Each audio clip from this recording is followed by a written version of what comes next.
I was just in the fashion district on the side of downtown Los Angeles, where I met with small business owners who have tears in their eyes because they don't have customers anymore, because Donald Trump's cruel and indiscriminate enforcement based on the color of people's skins, the language they're speaking, it has terrorized a community. It's targeting the Latino community. It is disproportionately impacting our immigrant neighbors. Congresswoman Porter, what's your view? What's your response? Donald Trump sucks. Fucking own, bitch! Got him! Got him!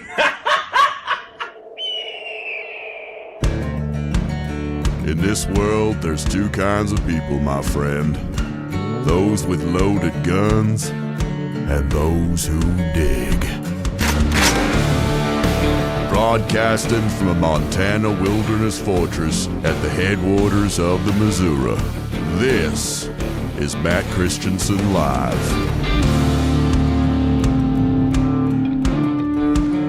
Hello and welcome to the show. This is Matt Christiansen Live, a proud duct tape production for Wednesday, May 6th, 2026. Thank you for tuning in.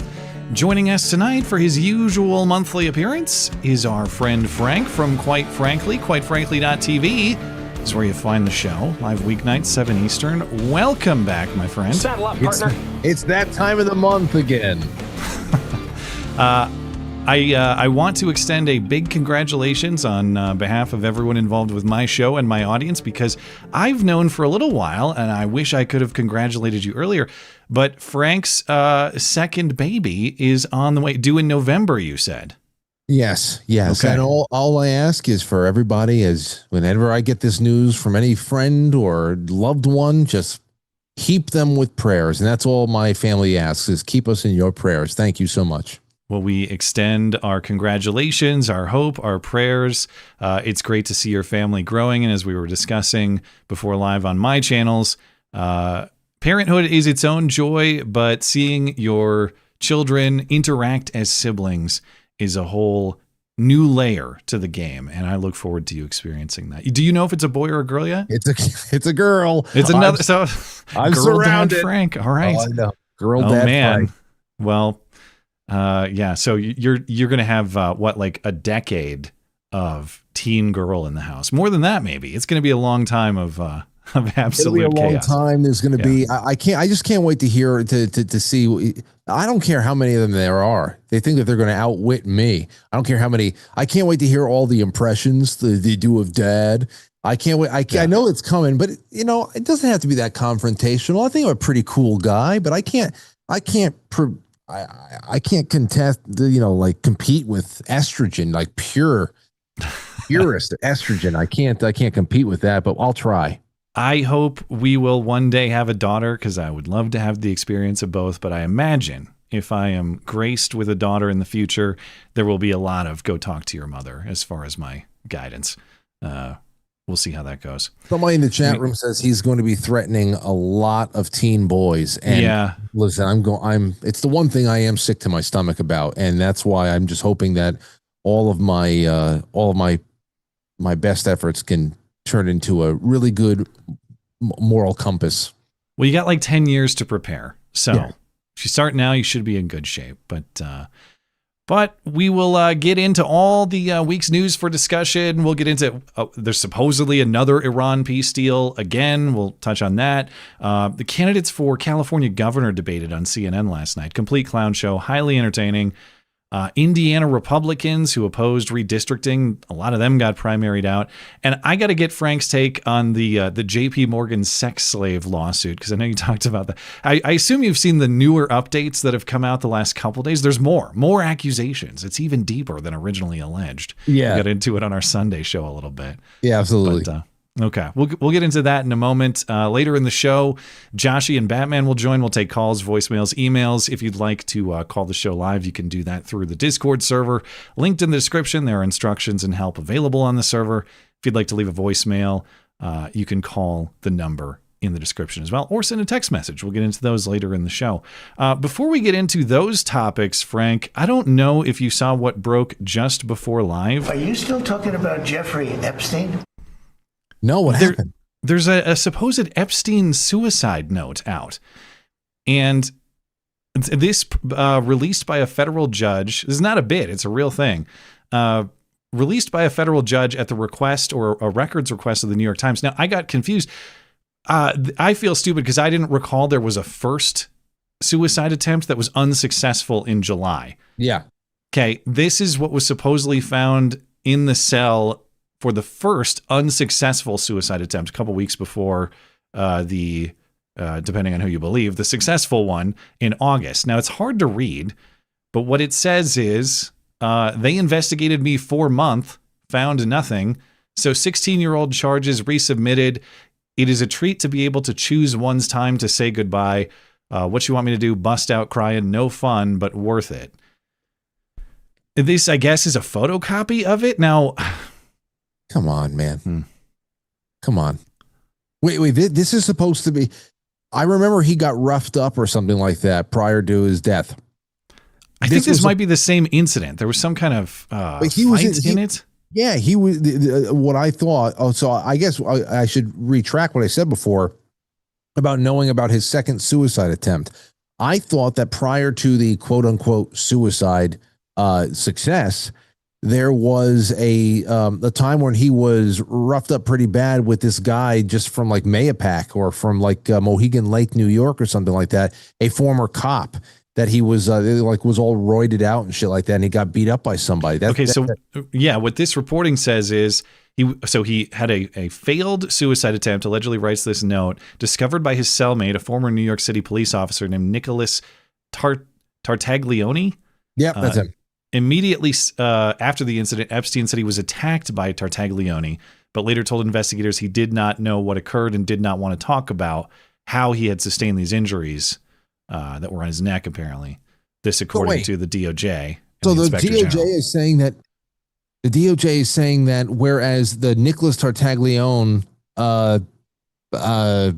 assault story that we all got earlier in 2019 when he was in jail, that was really a suicide attempt, and that this was just all muddled testimony from Epstein himself. He didn't want to let people know that he was actually. Yeah, I get. I mean, they're saying that was a suicide attempt, and he used the claim of an attack by his cellmate as cover for it. Is how I read this. Why would he want to cover for it? He wrote a note. Well, supposedly. This is bullshit. Not that I'd intended to go deep down the Epstein rabbit hole again, but it is news that is circulating within the last couple hours. So if you have any additional thoughts on them or on the note, I invite them. But otherwise, we'll move on. I'm just looking at this note right now. It's just so stupid. I mean, he was upping that during that time. He was upping the ante for his release. Like he was. I think that he was suggesting he would pay bail or bond that was in the 9 figures at that time. And he just did not show any signs of a person who really wanted to die. Who was the last one? Was it Larry Nassar? Is that the guy? He's the touchy guy from Michigan State. Larry Nassar was. Is he related to Epstein? Epstein wrote a letter to Larry Nassar. That was the last person he wrote to. Okay, wow, that's another piece of the story I wasn't aware of. Dude, I mean, that's all you got to think about. Like, who? I mean, obviously, everything that he is writing is being watched and read through and all that stuff.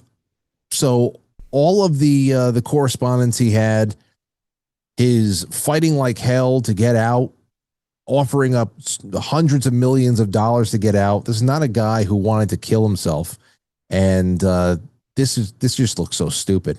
That's not what the note says. It says he's very fortunate to choose his time to go. Can't you read this very convincing handwriting?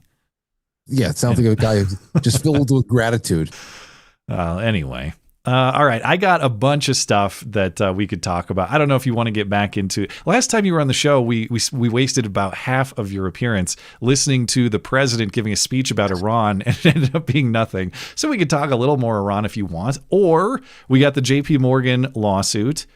Or we can get into the California governor debate. Or later in the show, I want to talk about seemingly everybody on the Supreme Court hating Ketanji Brown Jackson after her latest move regarding the Louisiana redistricting. Even Alito is calling her out. No, I shouldn't say even. It's just Alito, I don't know, has talked that much shit about Jackson before, and now he's joining the club of hating her. So what captures your interest, Frank? Well, it's the JP Morgan thing is just crazy. So we can do that if you'd like. I would say real quick about Iran.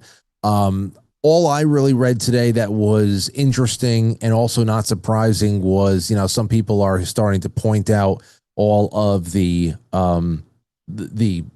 activity that we usually see around some big events in the world on the stock market prior to the announcement of a potential deal, and then something else happening where oil stocks are going to drop and rise and all that stuff. People are betting incredibly accurately.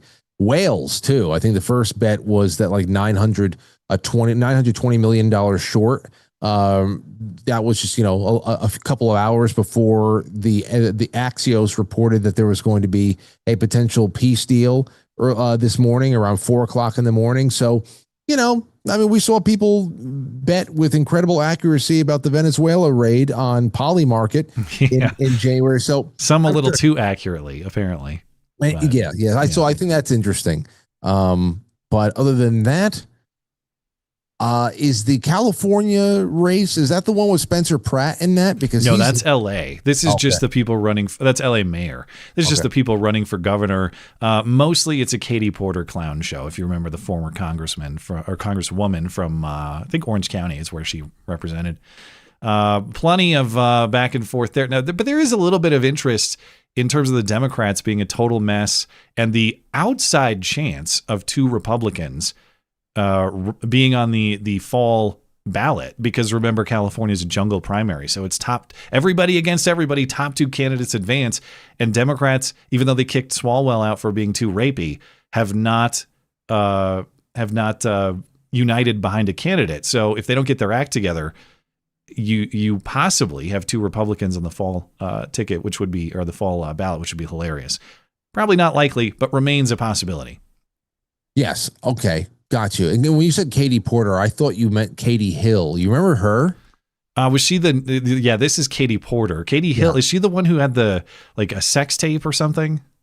She had all types of sex stuff going on, but she was also taking bong rips with her staffers, and she had her staffers. She would be like naked in her office, combing her staffer's hair like she was a baby doll or something like that. I remember her. Did she actually, what was her office? Was she a member of Congress, or was she? I think she was a state rep over there in California. So I heard congressman. I think she's still actually, I think she was on like LA County Commission or LA City Council. She remains in politics after all that. Really? Yeah. Look her up. She didn't go away. She was still active and in power. Oh, here she is. Let's see here. More party spouses. She has a child. She's 38 years old. She's a member of the U.S. House. What? Oh, she's in the House. Wait, what? Is she actually in Congress? She got elected. When did she get elected? Wait, I knew she wasn't gone. In office? No. She was a member of the U.S. House of Representatives, California's 25th district. So she was. Yeah, she left office in November 3rd of 2019. It was very, very short. Oh, okay. So wasn't that around the time that scandal broke? Anyway. Yeah. I meant to talk about Katie Porter throwing scalding mashed potatoes on her ex-husband's head and all that stuff. This is a totally different scandalous California Katie. California Katies, man. You got to watch out. Catching strays. We're trying to focus on Porter here. All right. Maybe we can come back to Katie Porter in California. I want to leave plenty of time for your opinion and your interpretation of the JP Morgan sex slave lawsuit. Now, we went through the details as they existed on this show on Sunday, so I'm not going to go over all the commentary about the cannons that this woman supposedly has. And I'm curious now. I hope that we get to see them, to be honest. I don't know if that was submitted as an exhibit in the in the amended complaint or whatever he filed, but there are some updates in the case which I can get to. But just headline level, I'm curious about your interpretation of this case, because to me, it's either a guy who is totally just scamming the company and his boss, which there's kind of some additional evidence to that effect.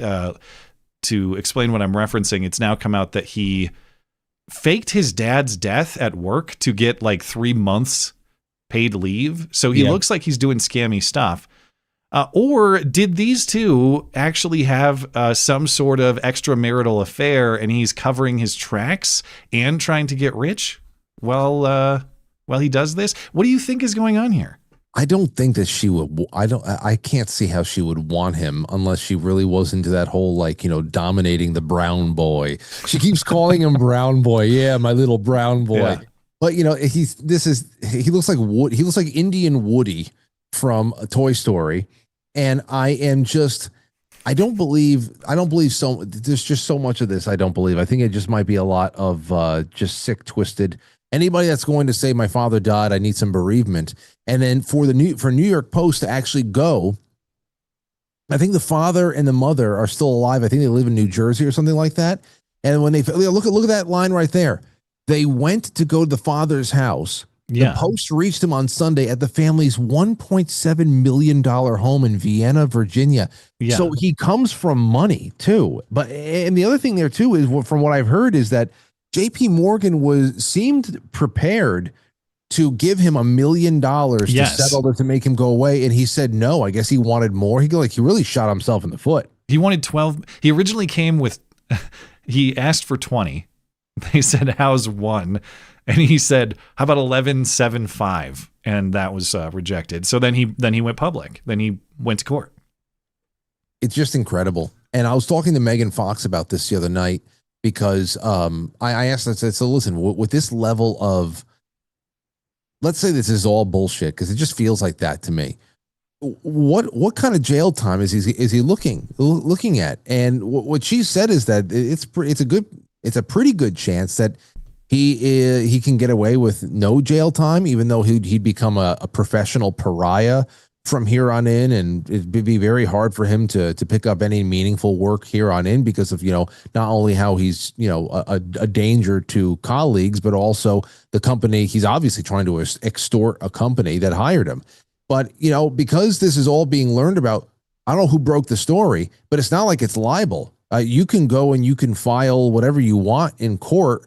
And if nothing comes of it, whatever, if you lose, whatever, I don't know. Is that true? You can just straight up defame someone through a court filing, and you can't sue them on that basis? See, I don't know. I guess I've never really heard of that, but I would think it's got to be possible. Hold on. Can you get the AI machine? Yeah, we don't need a lawyer. I'm gonna do Grok. Can you go to jail for defamation by filing I doubt it's prison. It'd just be like a civil thing. Document for sexual harassment, and it turns out to be false. Let's just see. Damages. Let me see. False sexual harassment. I guess you can get perjury. Okay. Got it. You can potentially face jail time, but not typically for defamation itself. Defamation, libel, or slander is almost always a civil matter in the U.S., meaning the accused person could sue you for money damages if they prove that the claim was false, damaging, and made with the required level of fault, often negligence or actual malice. It does not usually lead to criminal charges or jail. However, filing a false court document for sexual harassment, such as a civil complaint, affidavit, or other pleading, can trigger criminal liability beyond simple defamation. Yeah, because that's sworn, right? So that's where you get into trouble. Yeah. But what my friend Megan said the other night is that it's so exceedingly rare to get any perjury charges in this country, anywhere. So this is going to be a circus for a little while longer. The fact that he retracted it, we thought, okay, maybe he went with his tails between his legs. No, he came back with more. The refiling is incredible. Go ahead. I'm sure you probably talked about this already, but yeah. So the main addition to all the prior claims about the canons and everything that we went through on Sunday, and you've gone through on your show. But so he had. I've read this through a few times. Maybe you can clarify for me. I'm still unclear about what exactly is going on here. But he had a friend come over to his apartment, being the JP Morgan guy filing the lawsuit, and he's sleeping on his couch or something, and he's woken up by a completely naked canon woman. She just comes out to the couch and says, "Hey, I need help with my I need help bossing around my Arab boy in there, whatever this is. She sits on the couch he's sleeping on. She lights a cigarette and begins begging him to join them in the bedroom. And he refuses several times. The mystery unnamed witness cited in this amended complaint, or whatever the technical term is, she said, I own him, so you better come join. Then she returned to the bedroom, and this witness guy claims he could hear Rana, the guy who's filing the lawsuit, pleading, no, you have to leave. I'm not going to do this. Please stop. So now he has witnesses, unnamed witnesses, backing him up. And I don't know. I mean, I saw some people speculating that maybe there is some merit to the case to the extent that JP Morgan wanted to do away with it for $1 million. I don't know. I don't really buy that. I think they know that to defend, even if it's an easily defensible case, they're saying publicly it has no merit.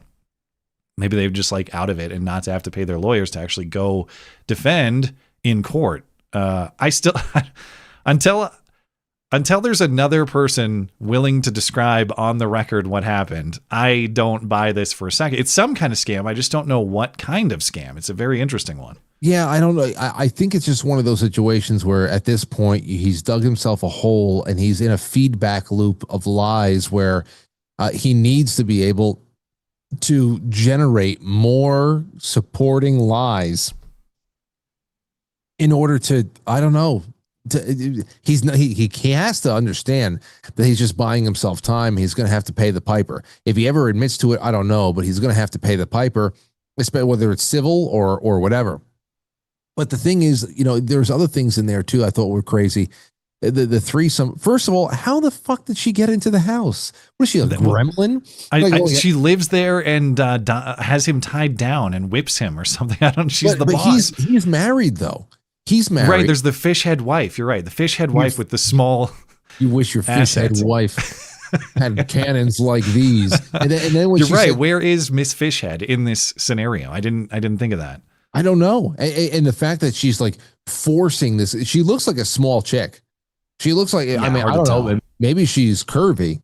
She may be curvy, but she does not look very big and imposing or anything like that. The fact that woman, he looks pretty tall, by the way. He does. Yeah. He looks like he's about 6 feet tall.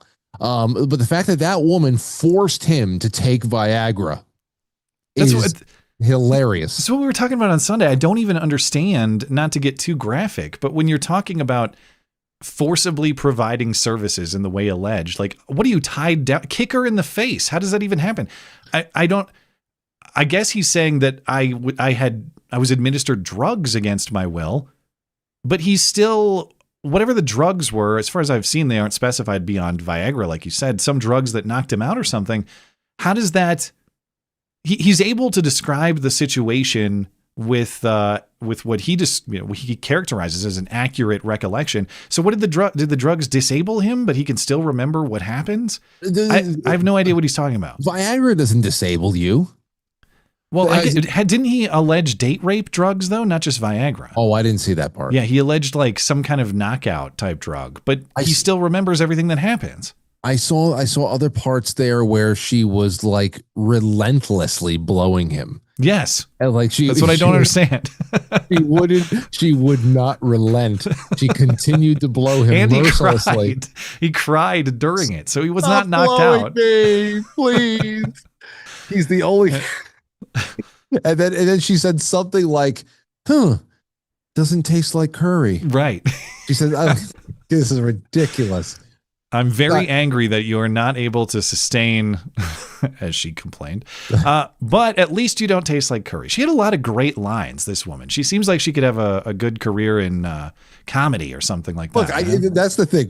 It's the only picture we have of this woman, and every time some new salacious, lurid piece comes out, I go back to this meek little school's what was it, like yearbook photo that she has over there. Life touch for sure. She can have a nice smile and be a monster. If you made your way up the pecking order over there in JP Morgan, you must know your shit and you must not take any shit as well. I have to imagine she is pretty, knows how to represent her interests. I have to imagine. But I mean, what is in these files are, I try to attribute it to this face, and it makes it funnier to me. Yeah, I don't think anybody could read the allegations and not laugh. And if I could be a fly on the wall of this guy telling the lawyer who typed this up, and just watching everybody who created this filing, I have a hard time believing they were not laughing while writing what they did. But it's supposed to be dead serious. Obviously, it's supposed to be a very serious sexual assault that nobody should laugh at all. And we're talking. One of the things we're talking about on Sunday is just the dynamics of female rape on males. And I get it if you're physically restrained or you are drugged out of consciousness. But I just wonder how common are claims like this? I, a man, was sexually assaulted, indeed raped by a woman. And yet I can tell you exactly, but I wasn't knocked out sufficiently, so I can tell you exactly what happened as I cried during the encounter. Yeah. I've never heard a claim like this before, not just in the legal setting, but in all the, not that I am the most experienced in quote unquote locker room talk, but I've never heard any guy in the entirety of my life describe any experience remotely close to what this guy is saying. So it's fascinating in that way. He should know that he was already at a disadvantage because, I mean, it's if you have to have this be real, because you coming at a female superior as a man in this kind of a setting, then you have to be coming with the goods. Because there's already, just from society, we just know how these stories, these accusations are litigated in the court of public opinion alone. There's a lot going against the man as far as, once the accusation is levied against you, that's just it. That's it. You're carrying that around with you. And then, of course, hopefully you can bring the receipts, you can exonerate yourself and try to put your life back together. There's obviously it's a little bit lopsided as far as men and women and who gets which allegation and who gets the benefit of the doubt more than the other. That's one thing. So for him to be coming with just these stories, I mean, I think it's actually pretty. The most interesting thing about this is that JP Morgan was going to give him at least $1 million to make him walk away. Like, if you were Lorna, wouldn't you say, wait a second, don't give this guy $1 million, don't give him $10, but we only get one picture of her. There's no public state. There's been a couple of times throughout this entire thing that I thought everybody was AI, that he's not a real person. She's not a real person. The photo looks like it. Yeah. It looks a little off, in his case, especially. But yeah, she can look like an AI composite as well. If you were her and all of a sudden you realize that your bank is going to actually consider settling with a guy for 1/12 of what he asked, but you are the subject of his accusation, I would be like, absolutely not. This legitimizes some portion of what he claims I personally did to him, that I refuse to let him leave an office before I need to be banged. What did she say? She say, when I come back, that thing better be hard or something like that. Like, there's so many one-liners in here. You can tell this is guy's fantasy. Like, he was definitely jacking it to these fantasies that he was making. Well, there are things I could pull up here that she told him to stop crying and complained about. Stop fucking crying. You think everybody would believe you? You're a douchebag who thinks he's hot, but you can't even get your hick hard for me. What the F is this? She said. So, but why? But did he talk about why he allowed her to molest him when, I mean, he's married? Well, that's the thing. Like, it went on and on and on. Like, she's living at the apartment. At some point, don't you kick your roommate out? Like, listen, that was a pretty bad night. I think we should find other living arrangements. Why is she there seemingly perpetually? Like, days on end, different events. One of these events, they say that she just found him at an apartment where she knew he would be and kind of cornered him and initiated one of these encounters. Whose apartment was that? Was it not his? Why was she there? How does she track him? Unknown. Can we... is it reasonable to say that it is not entirely impossible that they did have a sexual liaison of some, like maybe some kind of a happy hour under the table hand job or something like that, that he blew out of proportion and made it into a kind of like an attack kind of a thing just to make. I think Fishhead wife caught on to something, and this is a guy who already scammed based on his dead dad, and like he's going to try to scam his way out of it. And this is the extent of the scam: is it was all some big sexual assault on him. That's my guess, but it's so crazy it's hard to explain. It's a good point about the dad thing. If you have to keep coming back to the mental makeup of a person who will offer up their parents' life, they will put on the record, they will actually push their parents into the grave to be able to get a couple of weeks off from work.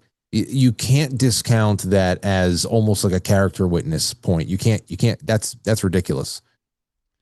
Well, that is my guest, Quite Frankly. The lights are off at the Quite Frankly. That's my guest, Frank from Quite Frankly. The lights are off at the Quite Frankly studio is what I meant to say. And that means it's time for Frank to say goodbye for the evening. But you can find the show, Quite Frankly, live weeknights 7 Eastern, quitefrankly.tv. Frank, is there anything else you'd like to promote before you're out of here? No, quitefrankly.tv, live 7 o'clock on weeknights, and just come on over and hang out and be a part of that wonderful, healthy crossover audience that we have between these two nice operations. And for those of you who are going to be staying behind and watching Matt Christiansen, please, I see creeping toward 400 people watching on the stream right now and a mere 16 likes. Get Matt what up. What the heck? Get Matt up over 100. You got to, guys. You got to comment and you've got to like. You have no clue how much it means. The internet is changing, and we got to keep ourselves. We got to be treading water. That's the biggest thing. You have to classify yourself in the eyes of YouTube as a high quality audience, and that's what they look for. So show Matt the love and send him some likes. All right, that's all I got for you. Well, much appreciated, my friend. Thank you again, and congratulations to you and your family. And all right. We will see you next month. All right. Thank you, sir. Take care.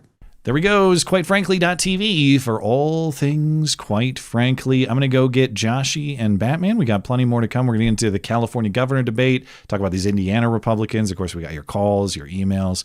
Plenty more to come up shortly. I will be right back. Stand back and stand by.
Stand back and stand by.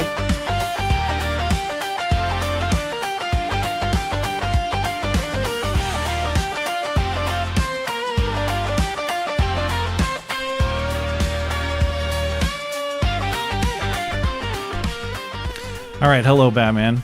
We have a little bit of some technical difficulties here. Duct tape all over the place. It's a disgrace. Joshy can't get in the call, so we're going to see if we can get him. But otherwise, it might just be you and me. Alrighty then. All right, just like the old days. We will see if That's Joshy right. can get in here. If not, we will carry on.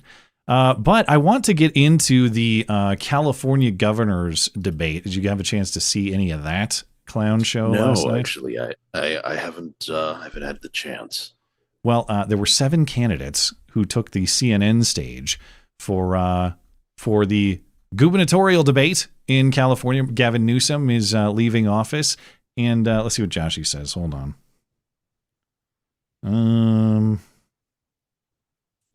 The duct all tape right. marches on. Well, I'm going to try. I'm going to tell him to keep trying. Restart. All right. I don't know if we'll be able to get him. They don't know what the fuck they're doing. Anyway, so remember California runs a jungle primary. So it's everybody against everybody. This debate is all the candidates against each other as well. You got 5 Democrats, 2 Republicans. Most prominently for Democrats, you got former Congresswoman Katie Porter, and you have former HHS Secretary of California AG Xavier Becerra, who Biden, if you remember, called him what? Javier Baccaria, I think, was the way Joe Biden pronounced his own HHS secretary's name. Billionaire investor he couldn't Tom pronounce Steyer. his own name, so. Well, in fairness to Joe, yeah, Xavier Becerra is a tough one. Tom Steyer, remember, he was on that Democratic presidential stage in 2019, 2020 for like 5 seconds during that clown show. Billionaire investor guy. And then Republicans, you got Riverside County Sheriff Chad Bianco. Oh, it looks like Joshy's here. So let's see if we can get him in here. One more break. All right. I will be right back. They don't know what the fuck they're doing.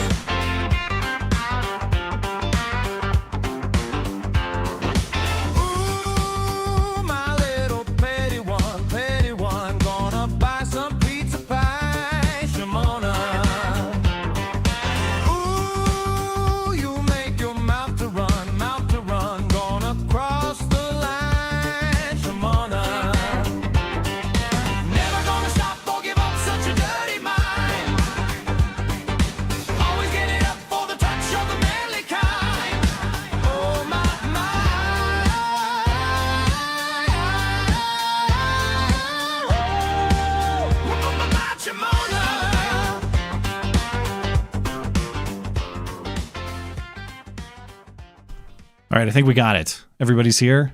Yes. All right. Yep. Let's get back in. I know what happened. What happened? There's an option I always click so I can be able to get on with you guys, and I forgot to click it. Duct tape all over the place. It's a disgrace. We'll try to do better next time. Okay, we were. I was introducing the California governor's debate, and we got 7 candidates on the stage, 5 Democrats, 2 Republicans. And the most entertaining clown of this clown show was former Congresswoman Katie Porter, who is still in this race, thought she might get a bump because Eric Swalwell was too rapey, and has not received a post-Eric Swalwell departure bump yet. So Katie Porter provided some of the funniest moments of this debate. But if you recall about Katie Porter, you guys remember her rage moments of the last year or so? I can't even remember far back last week, so no. Well, I do remember her face, though. That's unfortunate. That's the worst part about her to remember. Yeah. But yeah, I remember her very vaguely, but I don't recall any specifics, actually. Well, if you remember, she was questioned by a reporter in October very gently. I do remember her now. Hey, how do you plan to court Trump voters? And she got all pissed off and threatened to rage quit the interview in a very gentle question. Yeah, I remember now. Then in this actually happened in 2021. But Politico released a video of her on a Zoom call ripping her own staff member for disrupting her shot, for being in her shot, and yelling at her for this minor mistake. Here was that moment. I can't believe. Wait, hold on. Oh, wait. Let me back up. No, let's do this first. So this is Katie Porter yelling at her staffer.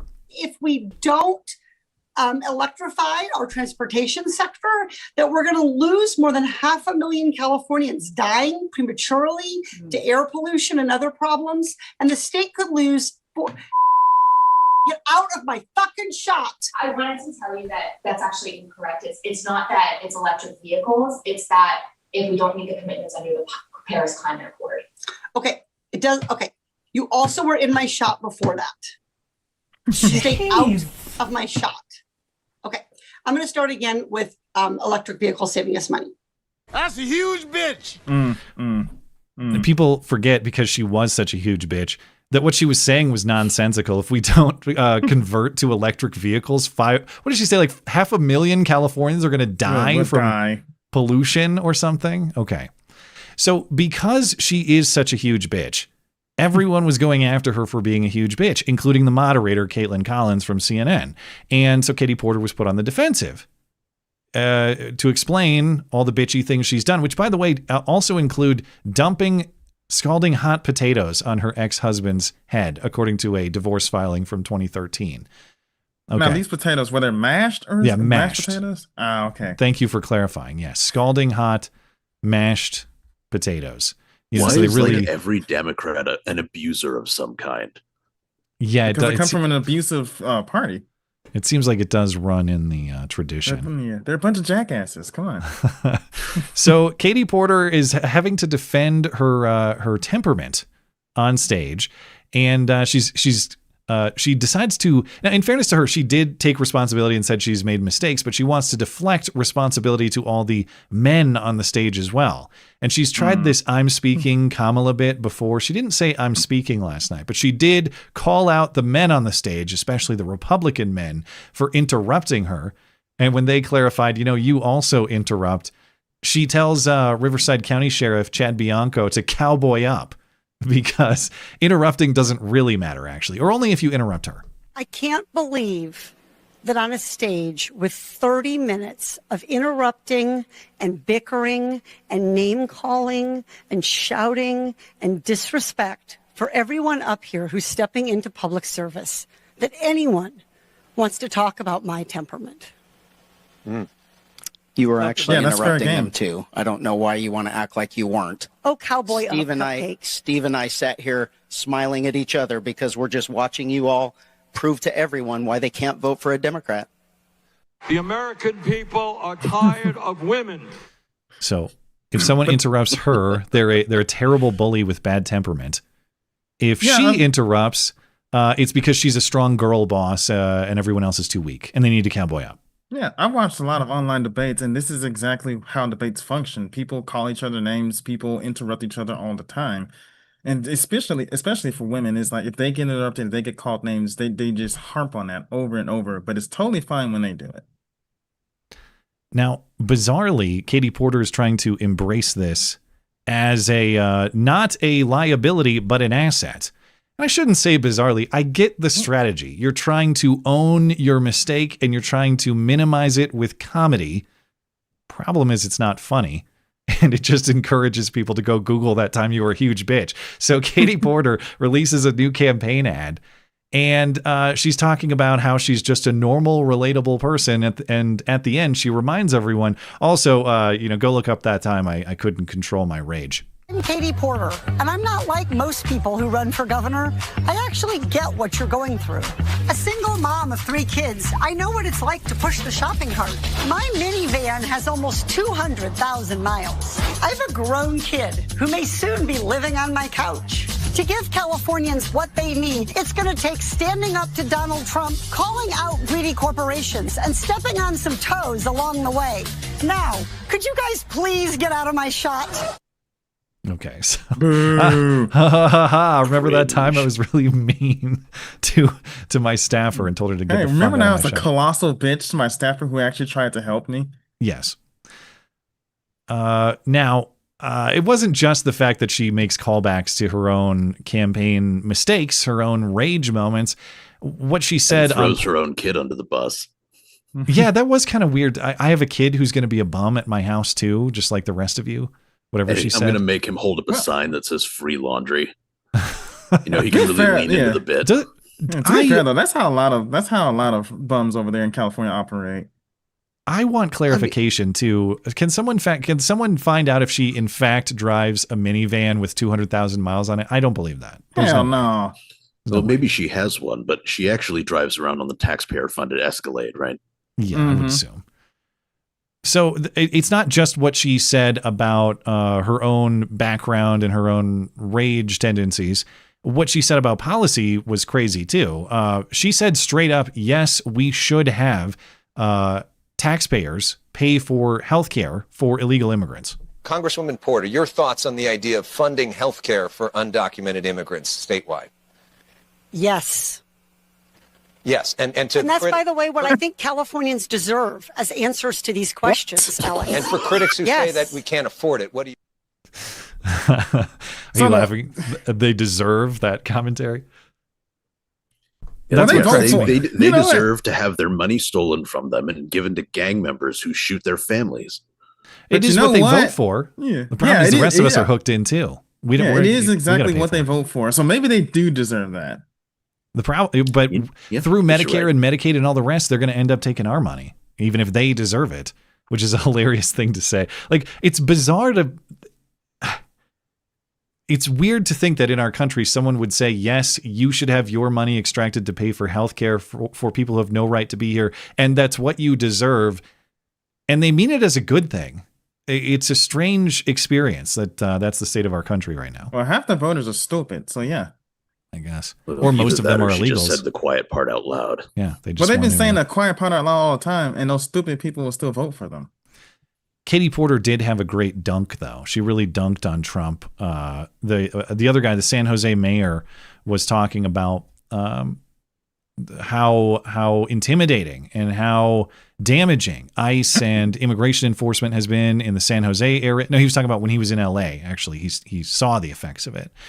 And then the moderator went to Katie Porter. Hey, what's your opinion on ICE and illegal immigration? And she very boldly said simply, Trump sucks.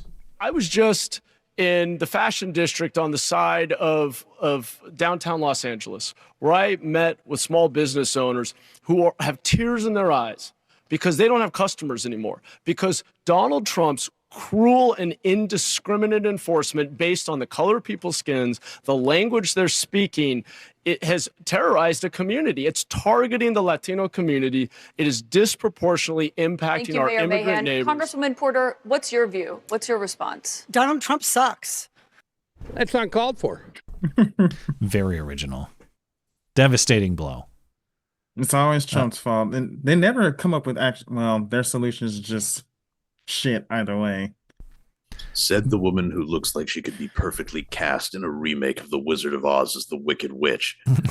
Maybe. Man, she needs a little green makeup, but she needs an entire she's really zemped out lately, though. She used to be way fatter, and she's done she's like halfway through. I don't have any historical photos, but I'm telling you, this is thin Katie Porter. It's amazing how the body positivity movement just died when Ozempic came out. Yeah, well, Katie Porter is clearly using something, one of those types of drugs. She looks like the only remaining fat pride person is apparently Anne Hathaway for some fucking reason. What? Anne Hathaway on other people's behalf? Yeah, she's never been fat as far as I'm aware. That's correct, which is why I said for some fucking reason. Yeah. That's really bizarre. But she's coming up in that new Odyssey movie that I just dread looking at. I saw the armor in that. Oh, wait, is that I don't know movies. That's a new thing? Is that coming out? I believe it's Christopher Nolan, the guy who did the Batman trilogy. Oh, yeah. Yeah, the boring as shit Batman trilogy. What? Well, Dark Knight was good. Come on. No, what the fuck are you guys on? That shit was boring as hell. You think Dark Knight sucks? Yes. That's heresy. All three of those movies are just garbage to me. They were boring as shit. Okay. This guy just wants to watch the world burn. Okay, let's get back on. Well, remind me tell me what Odyssey is, and let's get back on track. Anyway, Christopher Nolan is making his own version of the Odyssey, which has been not modernized for the current audience, and it looks as shit as you think it would be given that description. Not even his own, right? I was watching a Critical Drinker video on it, and it's actually based off of Emily Wilson's rewrite of the Odyssey. Oh, you have to be shitting me. Yes, I'm not kidding. Okay. All right. That's his inspiration. More woke shit. That's the bottom line. Basically, that's the bottom line. The leading candidate in by polling at least is Tom Steyer, again that billionaire investor guy who was on the Democrat clown car stage in 2019, 2020 for all of 5 seconds. He is trying to best Katie Porter in terms of ridiculous policy stances. He's saying that ICE is a criminal organization. He wants ICE agents arrested, actually, if they come to California. The governor of California should hold people accountable who break the laws of California, specifically including ICE agents and the people who send them to racially profile, which is illegal, and use violence against Californians, which is illegal. And it should go up the chain to the supervisors, right up to Stephen Miller. If he's sending people to racially profile and hurt Californians or kill Californians, he should be held liable. It is not legal for federal agents to come to California and break the law. It is absolutely critical that California's governor does stand up for everyone in California.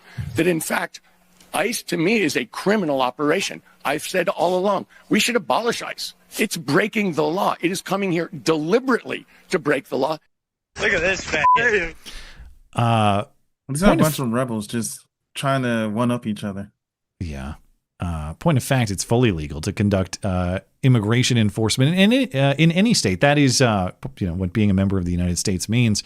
What he means when he says it's illegal is they're profiling based on race, but I don't hear examples of such a thing. And the fact of the matter is, illegal immigration is not it doesn't happen according to perfect demographic lines. There are, in fact, demographic traits, generally speaking, about illegal immigrants that probably are relevant to enforcement. We're just going to pretend like that's not the case. It's non-white people that ICE is being sent after, right? Because all of the white people are here and in Europe, and all of the people who want to come here aren't from those places. And I have seen plenty of cases of Europeans getting deported too. There are European illegal immigrants. They're just not on the same volume, but it is happening.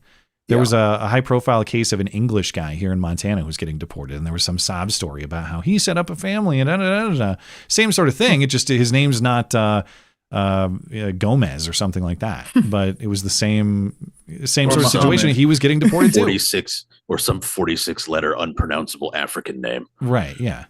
You guys remember Willie Brown? Yes. Willie Brown, the former mayor of San Francisco. Now, all the many places that mustache has been, this is the mustache that is responsible for Kamala Harris's national prominence. This guy, he is the one who accepted services from Kamala Harris in order for her to rise in the ranks. And so this is the dude who brought us Kamala. But his politics, Willie Brown, I guess he's not as left-wing or progressive as many. He's actually critical of a lot of far-left progressive politics because he views them as having been destructive in San Francisco. But what was surprising is he came out and endorsed Tom Steyer. And Tom Steyer is as lefty as they come on pretty much every issue.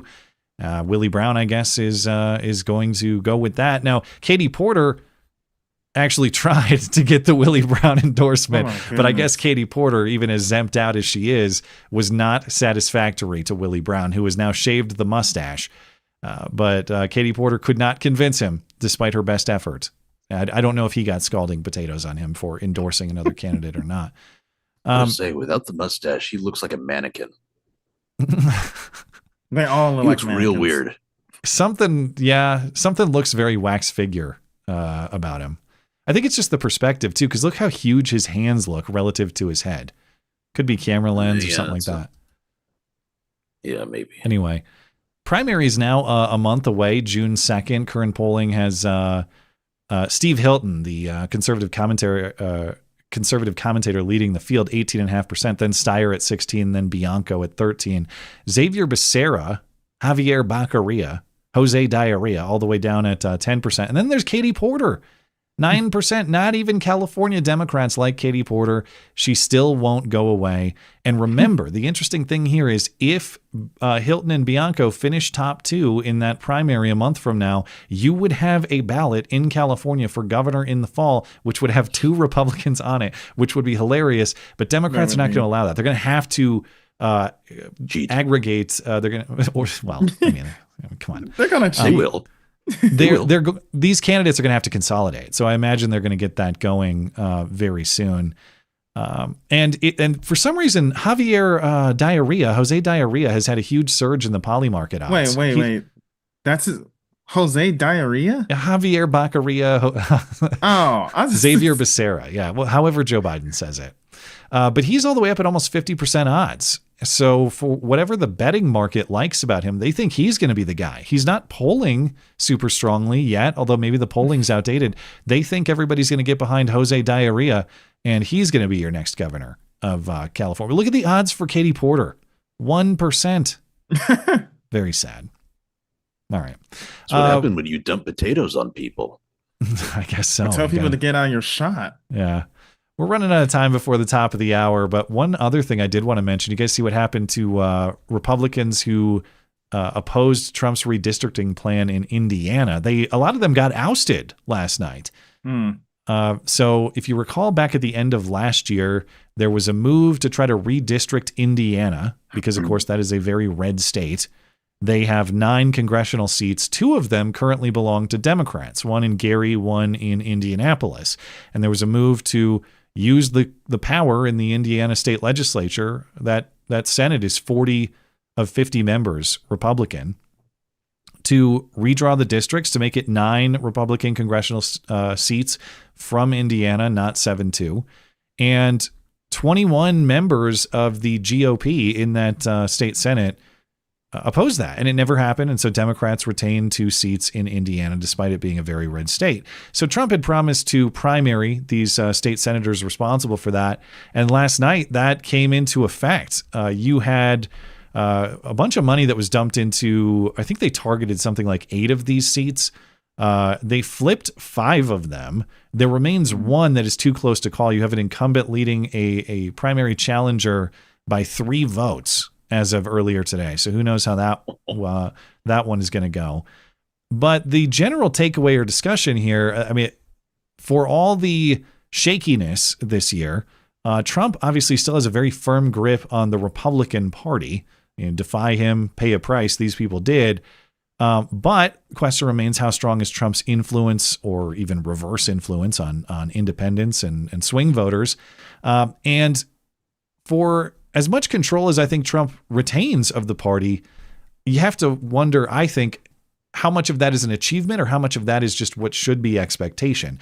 If you don't have control of your own party, it's chaotic and you're a weak leader. So if Trump was not able to get those who defy him punished to some extent, you'd wonder. I mean, I guess my question for you guys is, does this demonstrate Trump has more strength than maybe some think he does, or is this just spiking the football about something that should be a given? What do you think? I think it's the latter. Okay, yeah, so I don't think Trump really has a whole lot to do with this beyond the fact that his name is kind of stapled to the redistricting plan. I think it's largely just Indianans. Is that what they're called? I don't remember. I think so. Yeah. I think it's Indianans. Yeah. Oh, I don't know. So I was right the first time. Anyway, I think people basically just watched their representatives do something that was against their interests, and they decided your services are no longer required. I mean, there was a bunch of money poured in by pro-Trump groups, but I wonder, to your point, is this an effective campaigning, or is it just grassroots? We don't like you guys. It wasn't that I saw an ad on TV that told me to vote for this person. It's that they pissed me off because they wouldn't remove unnecessary Democrat seats from my state. Yeah. Yeah, I'm willing to bet it's that. I know some people in Indiana, and basically that's what their opinion was on the topic. So. All right. Well, I also that's not to say I know a ton of people there, but you know, I have my finger on the pulse of Indiana. Let me tell you. Yeah, not really. I did want to mention briefly, and then we'll get into calls. I don't have time to discuss this in detail, but the emerging politics of the Supreme Court, where everybody hates Jumanji Brown Jackson. And when I say everybody, I mean even the liberal wing. I've talked about this a little bit before, so I won't go through it, but there's plenty of write-ups and sources within the Supreme Court staff that talk about how Ketanji Brown Jackson has pissed off even Elena Kagan and Sonia Sotomayor, because Kagan certainly strategizes on the court. She works her relationships with the other justices, understanding that she's in the minority, thinking that she can at least work things that are closer to what she wants if she remains a team player, so to speak. And Ketanji Brown Jackson just behaves like a jackass all the time. And in the philosophy of Elena Kagan, makes it harder to attract what could be swing votes on the court over to her side, because they see Ketanji Brown Jackson over there and they hate her. We saw last year Amy Coney Barrett go after Ketanji Brown Jackson in some of her writing, calling it completely untethered to precedent, doctrine, and what was some of the language here? Anyway, we observe only this. Or no, is this: we will not dwell on Justice Jackson's argument, which is at odds with more than 2 centuries worth of precedent, not to mention the Constitution itself. Just harsh language for Ketanji Brown Jackson. Now, why do I bring this up? It's because we have this Louisiana redistricting case. The court went 6-3, saying that districts drawn according to racial lines, in other words, racial gerrymandering, unconstitutional. Louisiana needs to redraw its districts. The court this week, or on Monday, agreed with the plaintiffs to finalize the ruling faster than the usual 32-day period, because Louisiana wants to go ahead and redraw their districts before the midterms, and there's good reason to do that, which Alito went through, and it just kind of logically follows. The court has ruled that their map is unconstitutional. The map needs to be redrawn so that Louisiana voters aren't operating with an unconstitutional map in November. But Ketanji Brown Jackson wrote a dissent, which she was lone this time, which is interesting. So 6-3 in the decision, but in the decision to speed up the process, it went 8-1. Sotomayor and Kagan did not sign on with her, which is telling in itself. But she made accusations against the majority of sacrificing principle in pursuit of their own power. Right. And so Alito just ripped her a new one, saying that what she wrote was insulting, that it lacked restraint, challenging her. What is the principle that what is the principle here? That Louisiana voters should vote on an unconstitutional map? He implicitly accused her of delaying the entire process.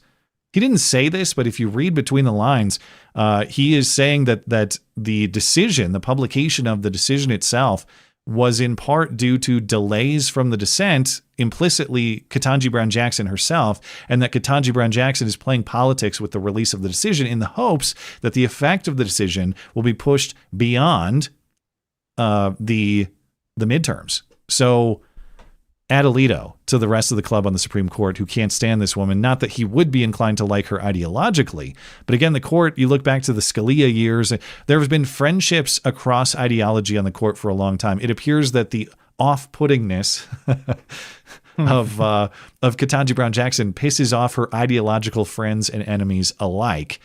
And she is by far the youngest member of the court too. So unless there's some kind of unheard of congressional impeachment, we're going to deal with Ketanji Brown Jackson's politics on the court for a long time, which I'm actually fine with, as long as the makeup of the court is she's in a strong minority there. As long as she keeps pissing people off so much that they won't even have anything to do with her, that's actually like net plus, as long as there's only one of her. You know what I mean?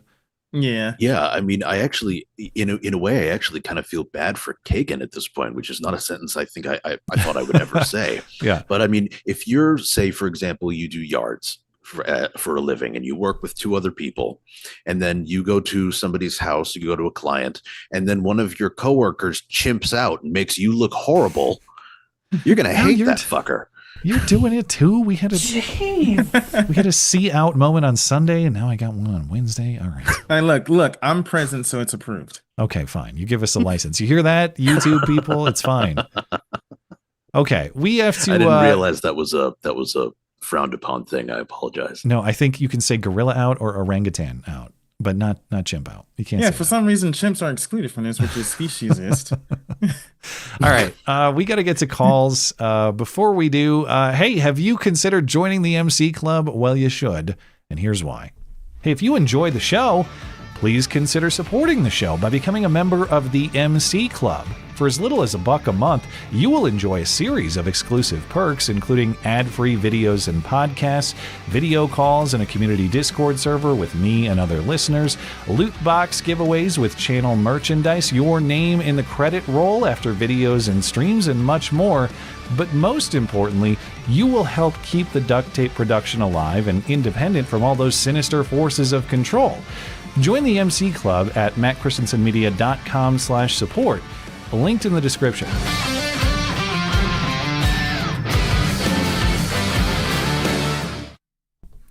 You guys got to get in the Discord server. They don't know what the fuck they're doing. I also realized that my glasses were near me. I'm going to get Turles in here. Turles is up first. Turles, I'm doing a terrible job managing. Hold on. Speaking of, got to unmute myself. But Turles, I'm doing a terrible job managing the show tonight, so we got to wait for these bums to get in the server, all right? Okay. Anyway. God damn it. Yeah, get in here. What the heck, guys? Why do I hear Turles twice now? I got some feedback. That's maybe a problem. Anyway, Turles, go ahead. We'll see if I can solve it. Okay. How are you guys doing tonight? We are well. Yeah, pretty good. So, what I thought I would bring up tonight, there's all this interesting chaos going on right now. You know, we I don't know if you noticed, but Jeremy Boring, you know, he left the Daily Wire like a year ago. He started up his own podcast.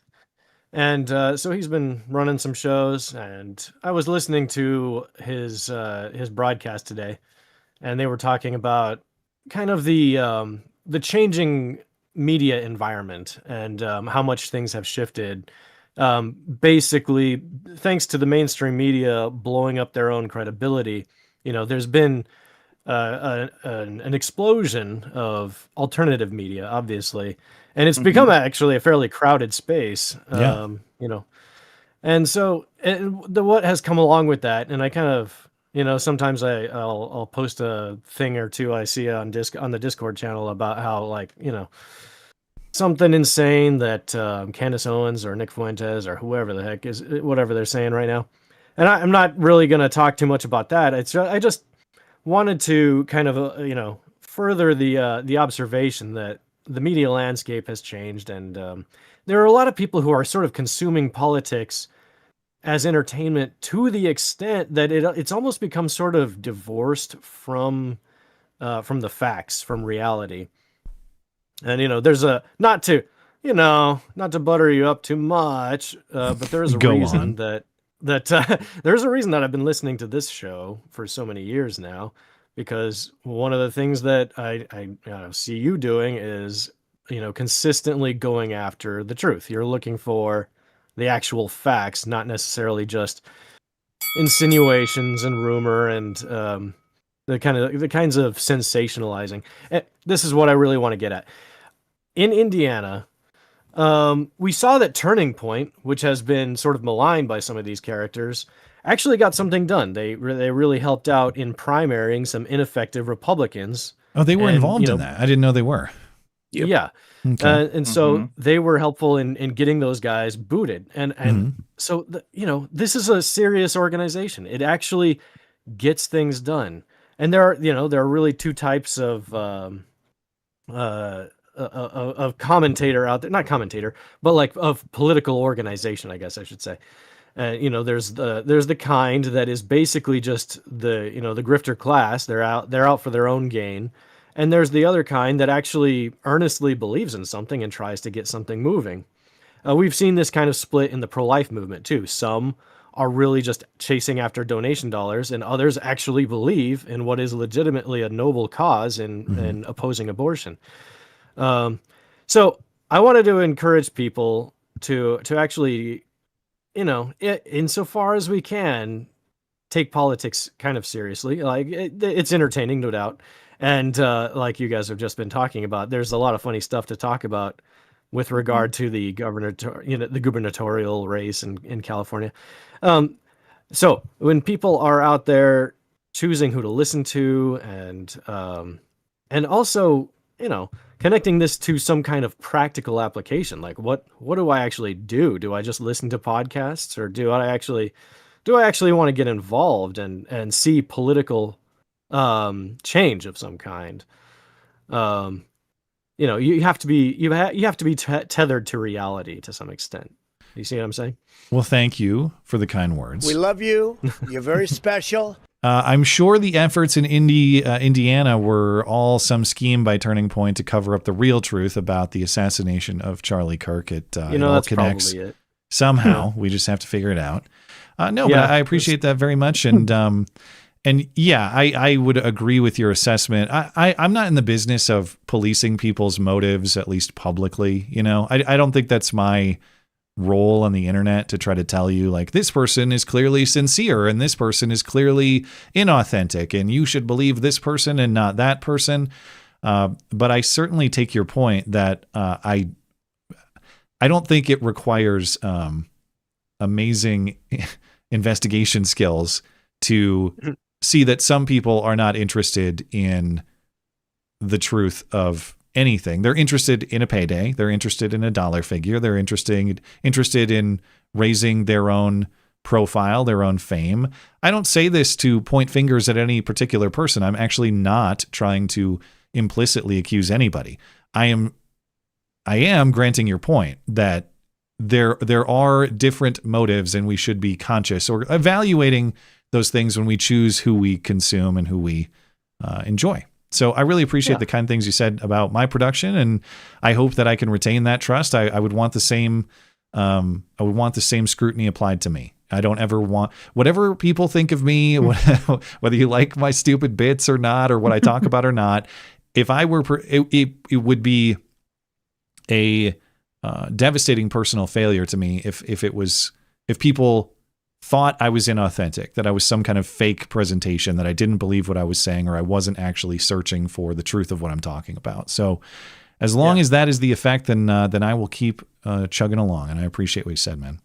Yep.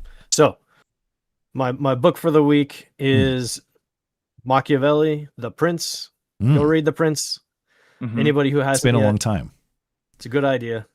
Back when I was reading philosophy in college, that's like I probably read that in like 2007.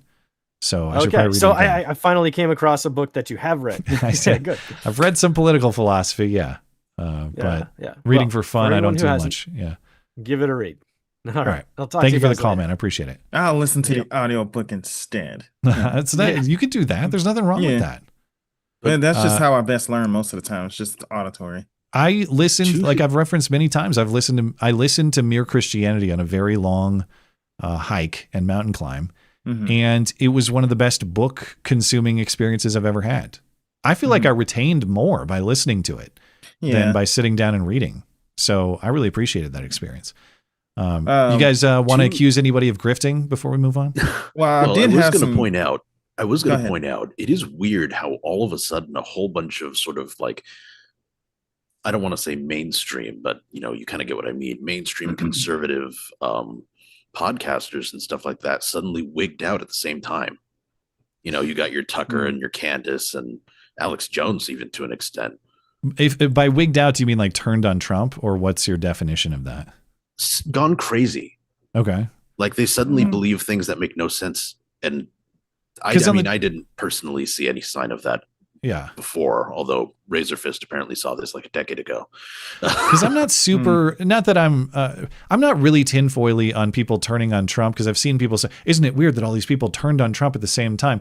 Maybe. I mean, I'm not saying that maybe there's some ulterior motive. However, I will say that lately Trump has done a lot of stuff that has made me more critical personally than I have been in some time. The Epstein files debacle, Iran, some other. I'm not a Trump hater either. I want him to succeed insofar as I want my country to succeed. But it doesn't seem odd to me that people would become Trump critical at a time where I think it is perfectly reasonable to criticize many of the moves that Trump has made. But I'm not necessarily saying that it's just because they turned on Trump that they believe weird stuff. It's because they believe weird stuff. I will say that Candace suddenly has this complete this blinding fascination with like Israel, for example. and it's and Erica. Don't forget about Erica. And Erica, yeah. I mean, there's a lot of stuff she's done recently, which is like, I used to like her. Now I'm like, okay, she's gone off the deep end. There was once a time, a long, long time ago, Candace Owens was on my stream, like 2017. I think I remember that, actually. I don't remember that. She actually was. Actually, this is a piece of show history. Candace Owens was on this stream the night before she had the famous Blair White debate on the Rubin Report. The guys. Yeah. Oh man, that was I forgot about Blair White. Yeah. It's crazy point in the stream's history. Real quickly, to kind of not even to Turles' point, for somebody like me who's more interested in theology rather than politics, it's not because I find politics to be like this blood sports and entertaining. It's because I got bored of it, right? It's the same shit every time. Like, oh, Democrats said this, or Republicans said that, or look how this Republican owned this Democrat. I don't really care about that, right? But it's the only reason why I still participate in this show and why I still watch your stuff, because you at least try to find the truth out. But for most, not even mainstream, it's just it's not interesting to me. Well, thanks. It's team sport politics. I do find a little. I like politics as entertainment, but team sport politics is a little off-putting for that reason. But to your point, can you actually consume or be engaged in politics if you don't have a well established moral core? Like, I know I'm not saying you're saying that theology and politics are strictly separate. They're obviously not. I'm sure that theology informs your politics, but that's kind of the point. Yeah. It's like, how do you properly consume and understand politics? You have to have that. You have to have that moral base, which is why the entire concept of like the strict separation of church and state and all this nonsense, like nobody, not even atheist progressives, separate their religious worldview from their moral worldview. They're practically one and the same. We can't. We're created to worship something. Either it's God the Father or it's ourselves, right? I should say their religious worldview or non-religious from their political worldview. Those are the things I'm linking. But something, if it's not God himself, something will replace him. You worship something. That's how we're just made. Yeah. And I will say, you don't want me involved in politics, because if I absolutely had it my way, we'll have a monarchy, not a democratic republic.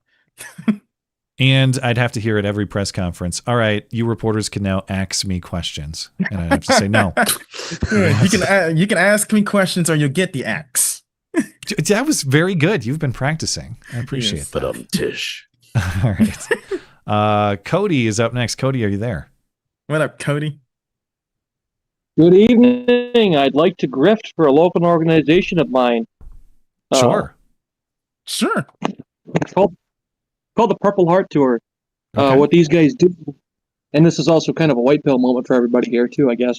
But what they do is they bring in wounded veterans up here to northern Iowa, and they take them on turkey hunts. And this year they went 7 for 7 in less than 5 days. Nice. 7 for 7 means what? 7. What are we talking about here? 707 turkeys. Oh, so they all 7 hunts were successful, is what you're saying? Yes. Okay. All I have is the land. They brought in 7 vets and got 7 birds. That's great. Yeah, and so you're allowing this on your property, or what's your relationship to this? Yeah, my father's property, I guess. I farm full time with him, but our property and other neighbors and stuff like that, we all pitch in. So how did you get involved in this charity? They basically came to us and said, "Hey, can we hunt on your ground?" That's nice. My research on. That is a really cool trend in charity. I shouldn't say trend because that makes it's more than trendy. It's doing really meaningful work, but there's a lot of charities around here too. In fact, my brother participated in one that I like to. I should just shout them out. Operation Second Chance is an excellent charity that does very similar things. It's taking wounded vets on retreats. A lot of those happen here in Montana. There are several organizations that do this sort of thing because we got a lot of outdoor recreation here. And so that's been a very cool thing to see in the charity world is this type of organization. I imagine the reason I feel like I guess I see a lot of them because they're around here. Maybe it's just more common here.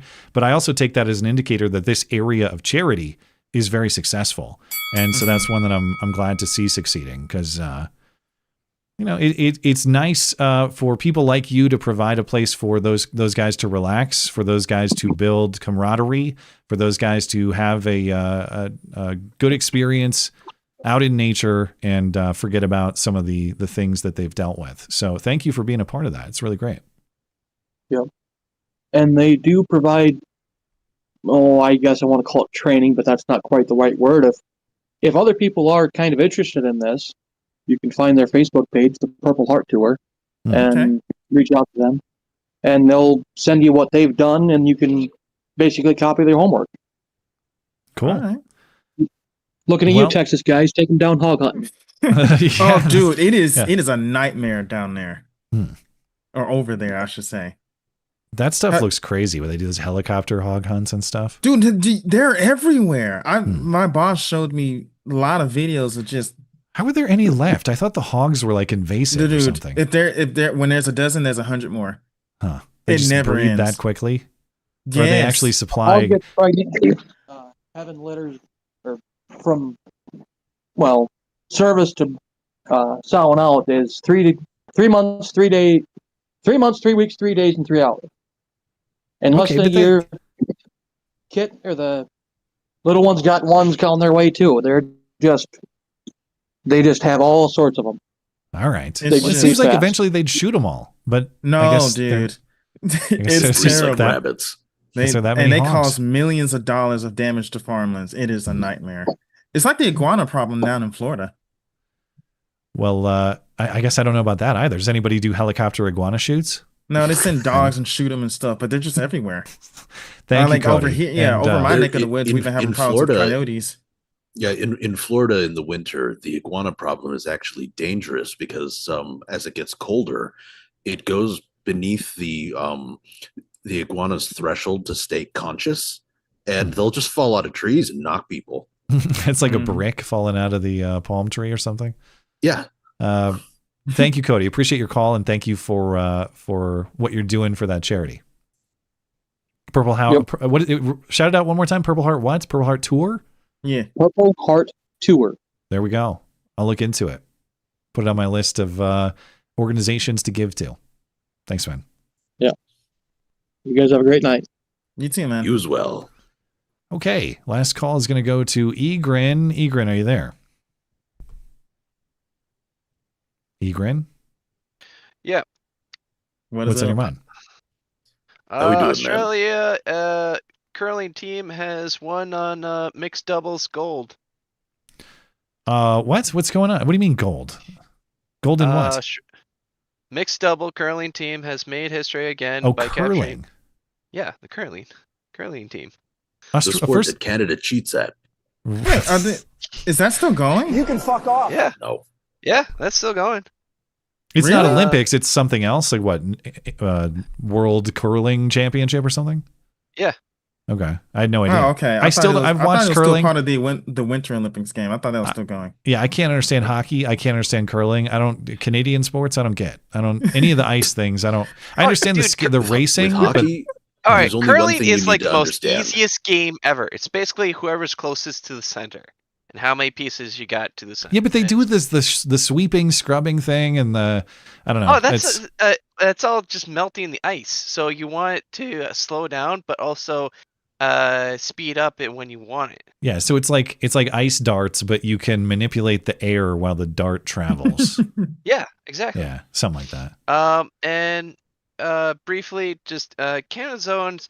The only reason why people listen to her is that her good friend died, and it's become a milking cow for true crime stories. That's why a bunch of women likes to watch it.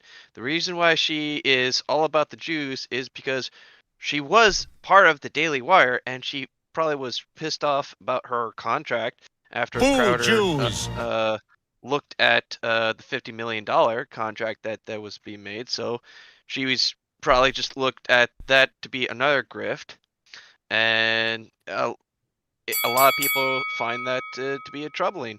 And then you have Vivek. That's right. He's going to be a Republican nominee for governor. Well, the reason why a lot of people are critical of like the GOP as well as Trump is the fact that he is making very choice people who are not all about the American dream. And you had Casey Putsch, which is basically the American dream. I mean, wish he didn't go to like Tucker Carlson on the interview. I think that probably just hurt him because Tucker Carlson his mind is elsewhere. I can't really put a degree of what he is as far as that point.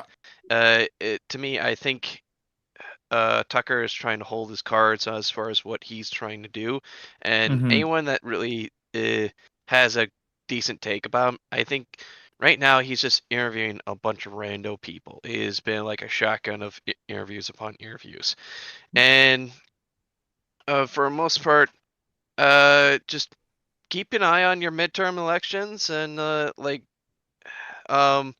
just final thought. I think a lot of GOP people just need to just do more IRL stuff. Stop sitting in the basement. Start actually talking to your people, your constituents, and there's a reason why like people like Jeremy Clarkson's farm show, because it goes through the hard work that people have done and the fact that farmers right now are hurting and the fact that they themselves cannot make a profit while all these tech people is kind of telling how bad it's going to get if the economic world is going to fall apart. And it is falling apart. It is about to fall apart to the point of no substantial recovery because everyone's interconnected.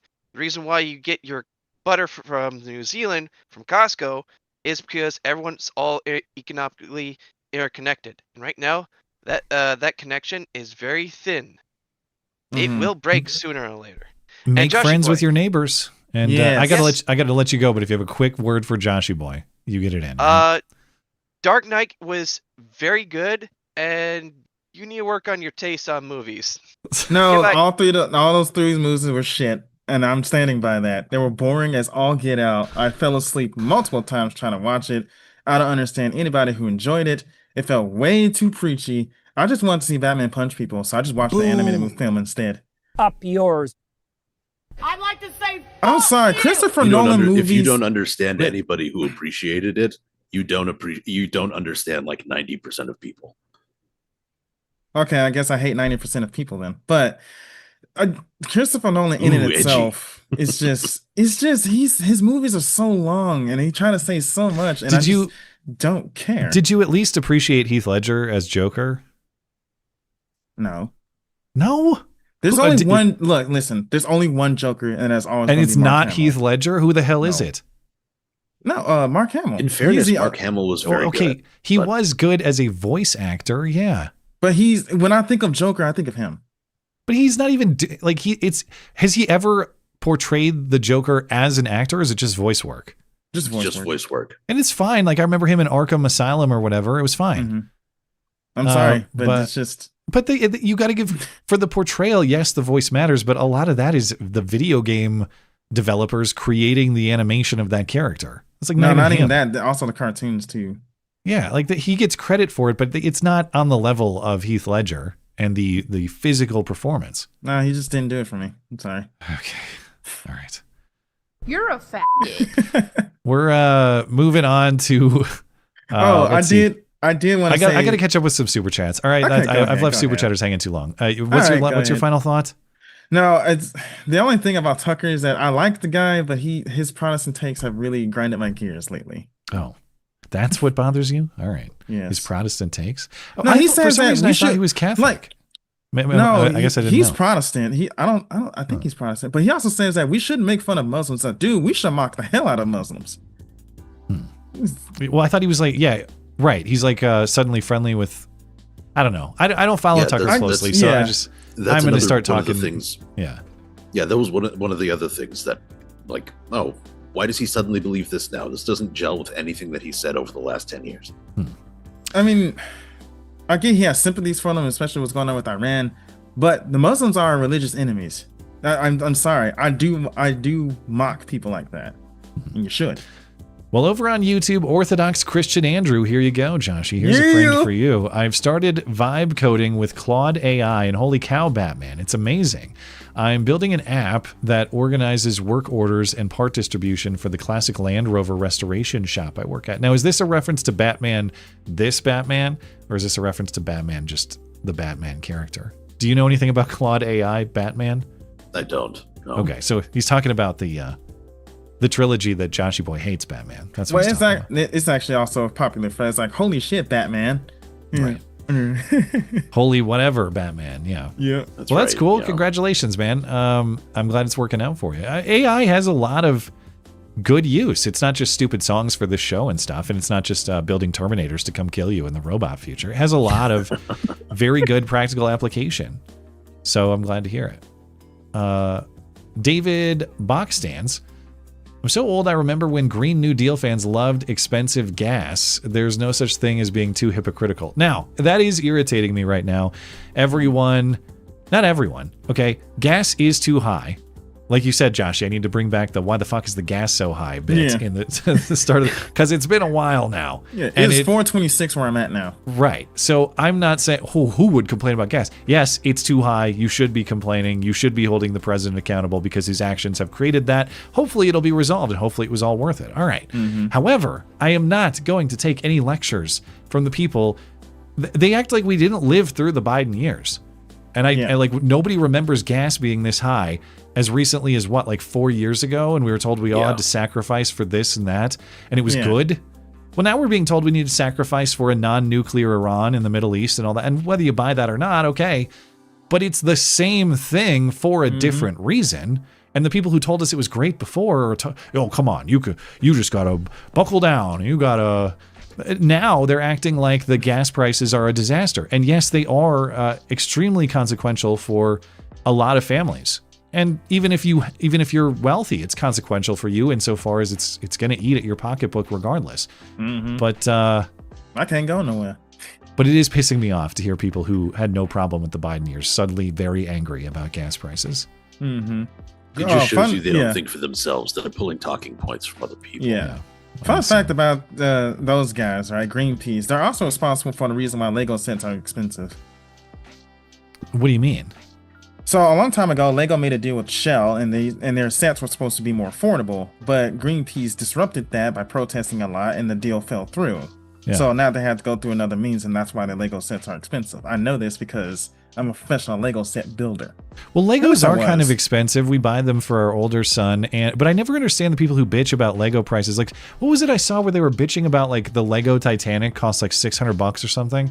Yeah, that's ridiculous. It's also an insanely complex model. Yeah, it is. And if you want, like, I buy $10 Legos for my son all the time. Now, I know they're not like extremely complicated, but it's not as though there are no inexpensive Lego sets. So I don't really understand why they bitch about the most expensive one, which is ridiculous and over the top in general. Like, even if it was $50, are you really going to buy this giant Titanic and store it somewhere?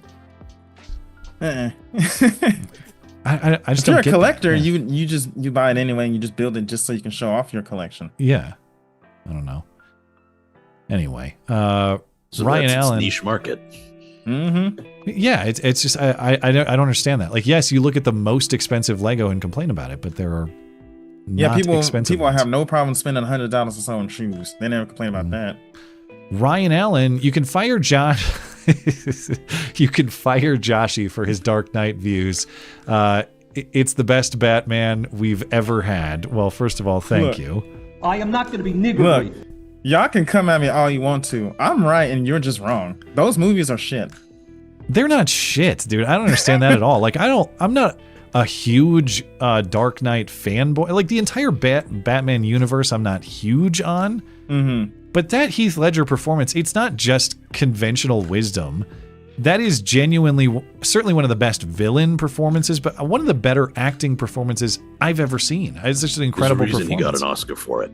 Yeah. It's just, I'm sorry. It just didn't do it for me. Well, but you're not just saying that. You're not just saying, I don't know, you're saying it sucks, are you not? Yeah, it's boring. You're saying it's bad. Like, not just that it doesn't do it for you, it's bad. I sat there and watched it with my brother many years ago. I just couldn't get into it. It was just boring. I can't believe that even the king of terrible movie takes, is like, you're the worst, dude. You're the worst. You're the worst movie reviewer I've ever heard. The only saving grace, and I think it was the last one, was the big fight scene between the police and the criminals. That was the only thing that excited me. It was like Avatar. The only thing that excited me about that movie was the war. I actually am kind of an Avatar hater, but I only saw the original when it first came out in like 2007 or something. I have no clue. It was in middle. I was in middle school at that point. It was just way too long. The movie was way too. And that's my criticism of Christopher Nolan. His shit's too long and it's too boring. That's why I didn't like the trilogy films. And plus, it just got a little too preachy. Batman, your thoughts? You want to defend your honor? Yeah, Bruce. Or can we just move on from this bullshit? What you gotta say, Mr. Wayne? He's clearly wrong. He's clearly delusional. We can just move on. Yeah, Joshy is the Nelson of movie reviews. That's some bull. That's what I would say. It is. It was some bullshit. Newbie of death. Succulometer. I don't know what the succulometer is, but thank you for supporting the show. Book track grooves. The quartering is crashing out badly. Idaho primary election is May 19th. Mark Fitzpatrick from Old State Saloon is running for governor. I had him on my old tenant show. We talked about him when we did straight Pride Month or hetero Pride Month at his bar. I wonder how. I should check in on his campaign. I didn't know if he was running. I wonder how realistic his shot is. He's a good dude. I like him. And if I ever get into the Boise area in Idaho, I'd love to stop by his establishment. So I will check in with Mr. Mark Fitzpatrick at the Old State Saloon. Okay, we're set there. I did see one more come in. Let me grab that. We'll move into voicemails and emails. Tim. Oh, it's Tim. Tim says, picked up a new phone yesterday. Got the phone at the store, but because it's not one of the big brands, I had to order a bunch of accessories online. Don't like shopping in the store, but prefer it over online. What do you guys prefer and why? I pretty much buy everything on the internet. Why would I waste time going to a store when it could just show up at my door? I'm actually pretty much the opposite. I like physically showing up at the store unless it's a phone store. But I do like, I physically visit my bank. I physically go to the store or whatever. I don't really, the only time I usually go buying online stuff is like video game store like GOG or Steam or whatever. Or if I go on a Bandcamp to buy me a new album. But yeah, that's about it. Yeah, generally I only buy something online if I can't find it nearby. There is you get a better feel for what a product is like if you can handle it first. And that's just that's true of lots of things. If I'm buying something new that I haven't bought, like an item I haven't bought before, I might want to handle it myself. Depends on what it is. But if it's something I buy regularly, I will say though that it's I feel bad about I should do more to spend money in my local, in my local economy than I do. Yeah, it's so damn convenient, It's like click a button and it shows up in a couple days. How can I refuse? I don't know. I just like physically going to places. That's all. Well, in the majority of places that I go to these days, since I've moved to a smaller town, I mean, it's also close. It doesn't matter. Well, we will come back I'll have to just circle back with you. Your chats at the end of the stream. Appreciate you guys. Thanks for supporting the show. We're gonna get into voicemails and emails. Actually, I got a voicemail up first. We got one from, let me pull this up. Kaiser in Gilroy, who wants to talk about my video about the New York Times Marxist podcast with what's his face, Hassan Piker. Oh my lord! Hey Matt, and whoever is riding shotgun with you on this fine Wednesday evening. Look, I'm all for you making that video, bringing to our attention more socialist stupidity, such as their flimsy arguments against justifying micro-looting. But goddamn fucking Himmel, do you hate us that much to subject us to hear Hassan Piker? I'm sure there are many other comrades who can justify that sort of behavior beside a nepotistic, dog-shocking, rooster-sucking, Palestinian simping, champagne socialist. Jeez. I'm begging you, please don't do that to us again. There are other YouTubers that I'm subscribed to who extensively cover that dirty red. None of us need you bringing down your channel to give that rage-baiting douchebag any more attention than what he's required. I await the day I wake up to find out this moron became a good little communist like Karl Marx or Fidel Castro on Grand Theft Auto 5. Give me that "you suck" tranny clip. That's what I think of Hassan Piker. You suck. Fuck you. You should actually run a podcast. That's pretty good. I think he wrote that one down. Yeah, he did. He did write that down. down. He prepped it. It was well rehearsed, but I liked it. I gather this is somewhat in jest. I'm sure, it's an exaggerated expression Hassan of a Piker sincere. really is a piece of shit. Well, but he's saying like, don't even talk about it because I don't want to be subjected to it. And generally, I don't actually care about Hassan Piker, the guy. I know he has all his like sub controversies about shocking the dog and some of the stuff he's done on his stream and all that. He is a major thought leader among Marxists that does need countering. And the thing about that, there were a couple things about that segment that I thought was especially worthy. Number one, it's not just Hassan. It's not his stream. It's the New York Times, the culture editor of the New York Times, and a New Yorker writer as well. These are high profile people in major American media outlets agreeing with what this guy's saying. It's not just like a degenerate Twitch stream. This is supposedly high-level philosophy suitable for some of the country's foremost publications. And number two, the episode's only about a half hour.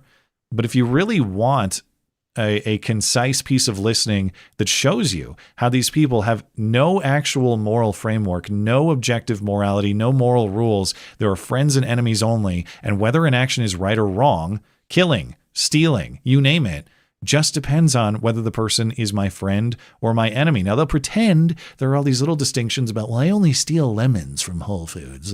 But I wish someone was there to be like, well, if you could just like bullet to the head of the Whole Foods CEO right now, would you do it? Discuss. The answer would be more complicated than no, I would not. That's morally wrong.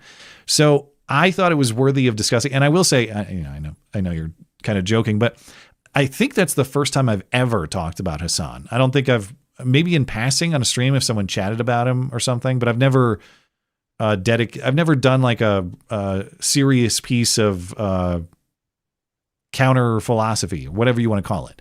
So don't worry, I won't become Hassan. I know there's a lot of like Hassan reaction or whatever. I just that whole New York Times piece I thought was crazy for a bunch of reasons, and that's why I wanted to talk about it. I don't know if you guys saw that one, listened to that one, if you have Hassan thoughts, whatever you want to get into. And the thing is, I really do believe that Hassan doesn't actually believe what he says. He says it because it's popular and because it's trendy, right? And he's playing to a crowd. However, if somebody with real authority and power were to come in and say, this is what you believe now, that dude will fold. Like says, oh, I will champion this belief. That dude is not gonna be on the front lines fighting the good fight, because I watched It's a Gundam a lot. He's covered the guy, and he showed a clip of some trainees shaking his hand, right? And Hassan Piker kind of stealthily wiped his hands on his shirt after shaking hands with them, showing that he's disgusted with the very people he represents. Maybe that was just an especially smelly commie.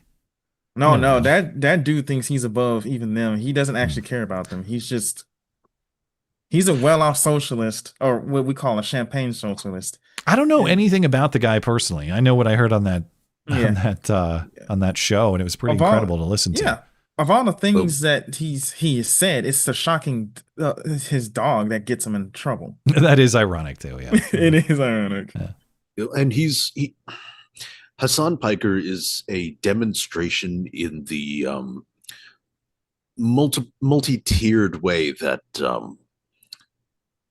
the left treats people, right? Because he's called for making the streets run red with capitalist blood, and he said shocking things that would get any of us banned immediately on basically any platform. And he's been suspended for a week once, or like twice, or something like that. Like he's been treated with. I'm sure he's making a ton of money for Twitch or whoever's hosting him. Yeah, it's hard to just ban that. Right. So anyway, he's an expert rage baiter, I think. I'm willing to bet that there's a part of him that truly believes in some of the things he's saying, but he's enjoying the fruits of capitalism too much to be properly invested. Oh yeah, he will never give up that shit. Oh yeah, if there's lots of X accounts and stuff like that go through every one of his shots and point out how his glasses in this were $1,000 and his watch in this was $500, and all. Do you think that's stuff. intentional trolling, or do you think he just likes luxury? Well, he both. That's why we call him a champagne socialist. People like him because he's not the only one. They enjoy, they rail on capitalism because it's I think it's raining outside really hard, but it gives them more money, right? It is. I'm trying to say socially. It's profitable in capitalism to shit on capitalism. Socially profitable to shit on capitalism while benefiting from said capitalism, and their audience is simply too stupid or too starstruck to see that. Well, that's enough shitting on Hassan. Thank you, Kaiser and Gilbert. Pinochet wasn't wrong about everything. All right. As a reminder, if you'd like to leave a voicemail for the show or leave an email for the show or send a text message, you can do that through the contact page on my website, mattchristiansenmedia.com/contact. Now, we have plenty of email questions. I'm going to try to move quickly here because, of course, last week's show got, it was undone by the tech gods, or, I had no internet, so it was a duct tape cancellation. And so I've got plenty of emails left over. So we'll see how many of these we can get through. I grabbed some of these are from last week. I have one from this week. I think we only had one to the inbox this week. So there's going to be several that we need to get through. We'll see how many I can get through here. Cole says, hey, Matt, there's been a lot of sign tapping and debate on gay adoption lately. And I was wondering if you had any thoughts on the social impacts of only children, as in only child, like you have no brothers or sisters. The data seems to show that the proportion of families with only one child has not grown, but it seems more common than it used to be. Do you think there are any good arguments for or against having more than one child? Okay, so as sign tapping, of course, refers to the idea that the organizing principle and purpose of marriage is children and properly raising them. That's what he's referencing, if you remember the conversations from a few months back. And I don't think that there's anything morally wrong with having one child and raising only one child. But I don't necessarily think it's ideal. I don't think it should be the aim. At least it's not the way I would design my family if I was choosing. And there are a couple of reasons. Number one, children learn many things from siblings: conflict resolution, rules of interaction. They have companionship.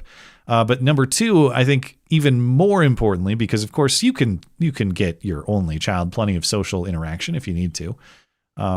Family makes tough times easier, and that only child one day, if all goes according to plan, will bury his parents alone. And if he hasn't built his own family at that point, that's going to be very difficult to do. It'll be very difficult to do even if he does have his own family. If, however, he doesn't make it to that point in his life and he dies early, that's devastating for those parents too. You have one child, you've lost that child. That family line is now over. So being an only child, having an only child has a lot of risks that I think can be very damaging for your family if things go wrong. One of the benefits of having big family is that if things do go wrong, you have a lot of people to support you, and good big families make it through tough times easier. So that would be my response. This is not to say like, oh, if you have one kid, you're not doing enough or you're not doing it right. No, I think there are things I think that aren't ideal about that arrangement that should be considered. But of course, the point is establishing family, building family, growing family. You can do that with one kid, and many people do. Yeah. You guys have thoughts? Yeah. So I definitely think that there is actually a moral argument for having more than one child, and in fact, having more than two. And that is, if you are not doing your part to go over your replacement rate, you're contributing to the aging demographics of the world, right? Because we have more older people than ever, and less people are having children. And this is particularly happening in first world countries that should be leading, the world, because they have more resources, because they have, better technology, because of this, because of that. Medicine is better, all this other stuff. We should be leading the world in childbirth, but we're not, because people are getting too comfortable. It's not even the fact that they're getting too comfortable. They're also being conditioned and trained and indoctrinated not to have children because they're being taught it's devastating to the world, right? Yes, also, I agree. Yeah, and the fact that we're not replacing our birth rates is also kind of a disobedience to the commandment to be fruitful and multiply. So, but for some people who have one kid, right? Maybe that's all they can handle at the moment. I don't know. I don't have a really good argument on having one kid or having more than one kid. I have siblings myself, so you do learn from them and everything. But Actually, I'm an only child, so I definitely I am, yes. So I definitely kind of understand that. Like, I wish I had the companionship of a sibling when I was growing up, and I think there were a lot of things from a social perspective that I learned later than other people because I didn't have somebody to bounce them off of at an earlier age. All I had was my parents, and you can't exactly have a peer-to-peer conversation with a parent for a long time. Oh no, there's a lot of things that me and my siblings did that we could never express to our parents. Like we did some stupid shit, man. It's an important part of the development, and it matters later in life too. Yeah, like for example, and as you brought up earlier, there's at least one of my parents that I know that I will have to bury. Thank God I've started my own family now, but I'm going to be the only one. Yeah, and let's say that it happened, 5-10 years ago before you were a married man with your own family. It would be very, very hard. Yes. Yeah, it would. Sorry, Josh, you were going to tell a story? It's going to be real brief, I promise. Right. But one of the things that me and my younger sister would do whenever we're at my grandmother's house, she lived in a duplex and she had stairs. So we'll take her clothes out of her clothes basket, we'll climb in, and we'll just slide down the stairs.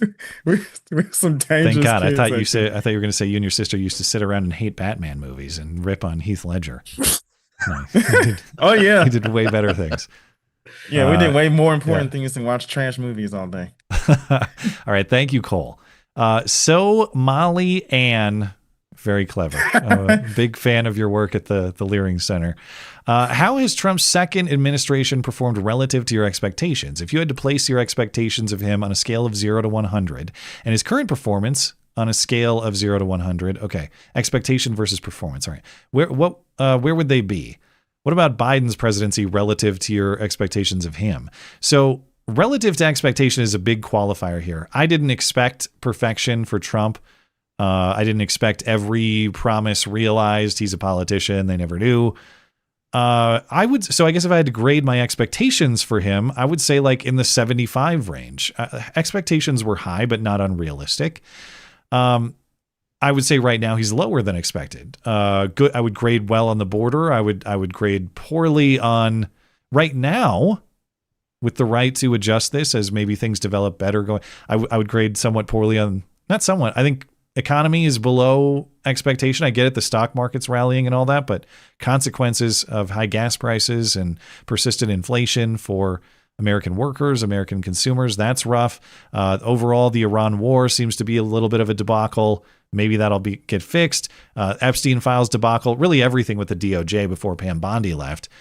So to me, if 75 is the expected number, 0 is way below expectation. 100 would be far beyond expectation. I'd grade him in like the 35, 40, 45 range, like half of what I expected. Not terrible, not great.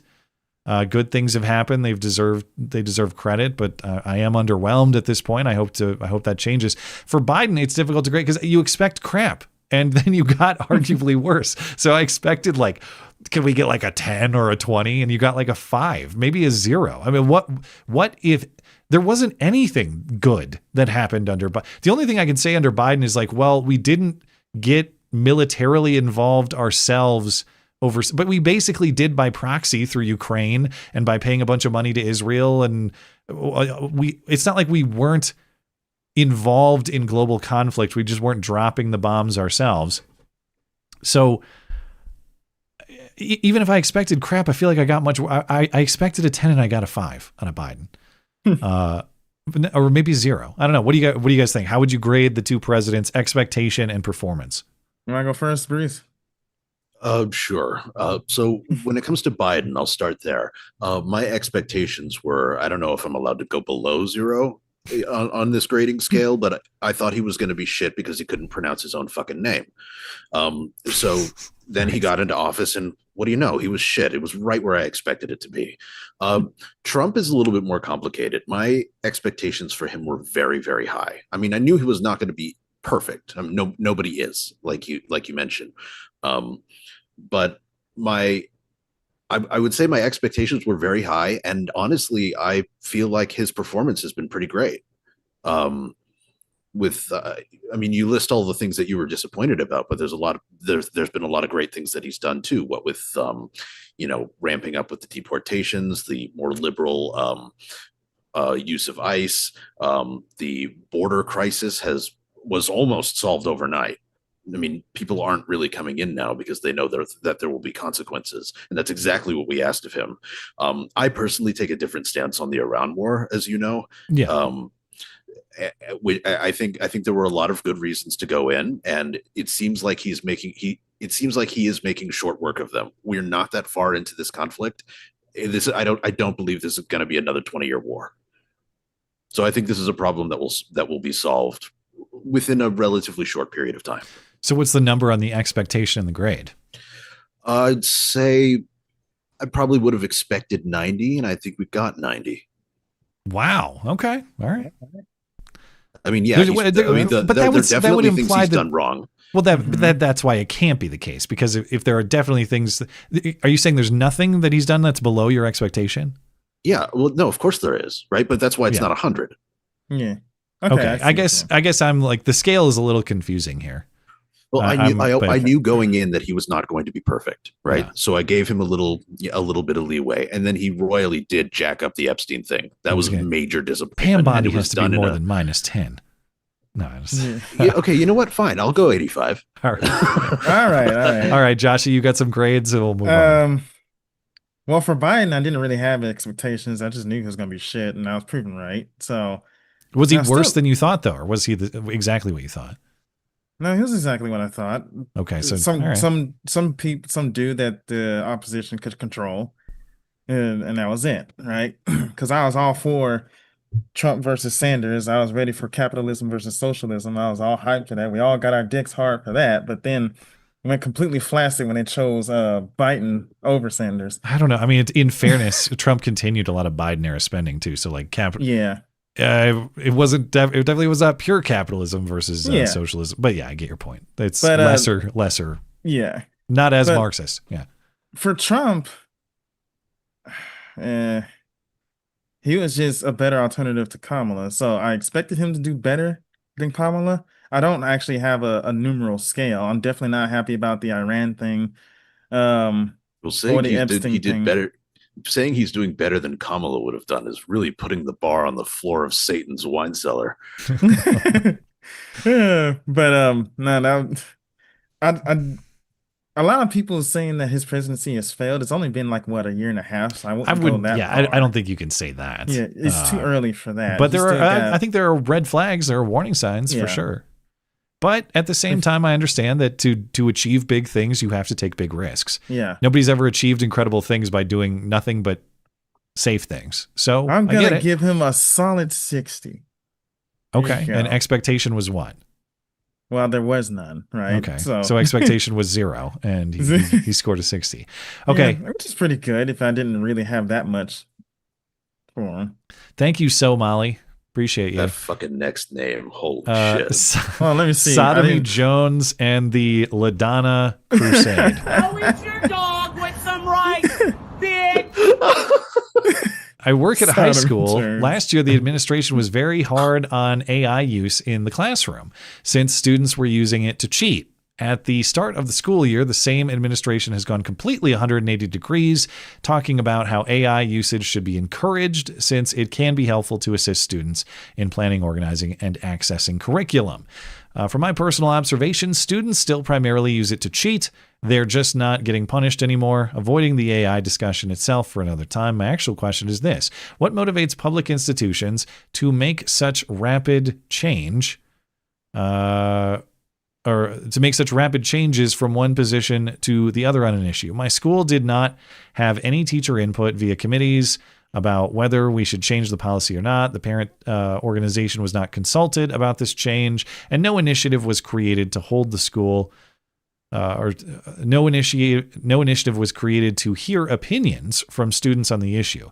Yet we all walked in last fall and were told that the school now has a new policy on AI use. So why was the change made? When public institutions make changes like this, is it because individuals in those institutions are trying to direct society a certain way, or are they trying to adapt to how they perceive society changing? So I don't have a ton of experience with school policy. I do have a little bit, but it sounds to me like that would be set by the school board, I assume, which would usually be public in such a decision. So I'm not saying you're wrong. I would check, verify where that change was made, see if you can find school board minutes, all that sort of stuff. If you can't, if there's no public record, that is indeed strange.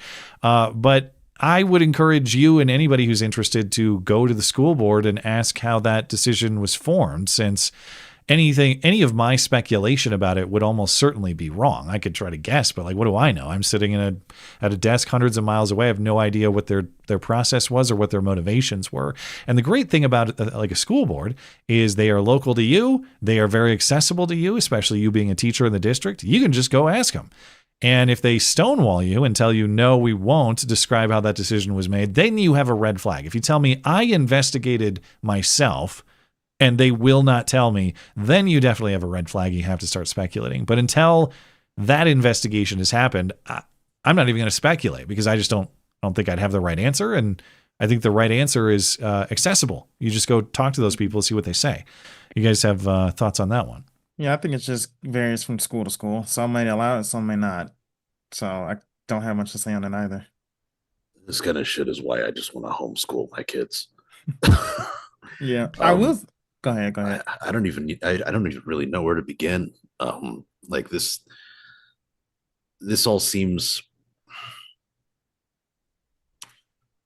You know what? I'm gonna abstain. I don't even know where to begin with this.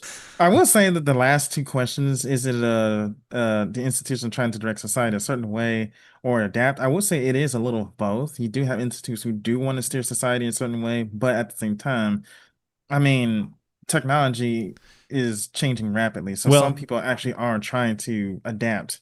And sometimes there are unknown incentives. And this is not me saying this is the case in this circumstance. I don't know. But there is that case of the former superintendent, or is he on break or is he fired? I forget. Superintendent in LA had this massive deal to build an AI assistant for students in the LA school district. And it was pretty much all a scam to pay his friends who he was in business with back from his time as the superintendent in Miami. So that would be one thing to watch out for too. Again, I'm not making accusations in situations where I don't have the facts. But if decisions are made in bizarre ways that won't be explained publicly by public officials, you have to start digging there too. Like, do you have a personal incentive in this? Is there a personal reason why you flipped and won't explain what's going on? That's a few steps down the line from what Sodomy Jones here is talking about. But it's one thing to keep an eye out for. All right. Next up is Vig Vagina. That's disgusting. Thomas Jefferson made his own Christian book by taking the Bible and cutting out parts he did not like. Do you think this is a reasonable or effective approach to morality? Is the Bible something that needs to be accepted as a whole? How would this approach be any different than denominations disagreeing over which parts are more or less important? How are you thinking about your growing faith? Or thinking about this in the context of your growing faith, I gather. So I'm not an expert on the content or the intent of the Jefferson Bible. I've heard people say different things about it. Like, he was trying to condense Jesus's philosophy. He was trying to make like a Cliff Notes of Jesus's philosophy. I've also heard it characterized the way that you did, which is he was excluding parts he didn't like. I know the general summary is he excluded miracles or something. He kept parts about philosophy and excluded miracles, I think, is the way he went about it. But don't take my word for it. I haven't looked closely at the Jefferson Bible. But to me, being a Christian, embracing that title, operating under that title, it means you commit yourself to following the teachings of Christ. It means you don't really pick and choose. You don't have if you are rejecting certain parts because you think you know better, all right, you can characterize that philosophically in any number of ways, but I don't think that Christian is the correct term, because where there are points of confusion or doubt for you, you decide that your judgment is superior to the scriptural presentation. that's not to say that you have to believe everything blindly. You can come to my Bible study Friday nights, live 9 Eastern, Bible study page of my website. We do a Zoom call. We talk about every week. I have questions, points of confusion, things I don't understand, and things that sometimes don't make any sense to me. I think one thing that has become clear to me as I've operated under this title and decided to commit to faith is it's not about knowing every single thing about the scripture or about Christ or about God.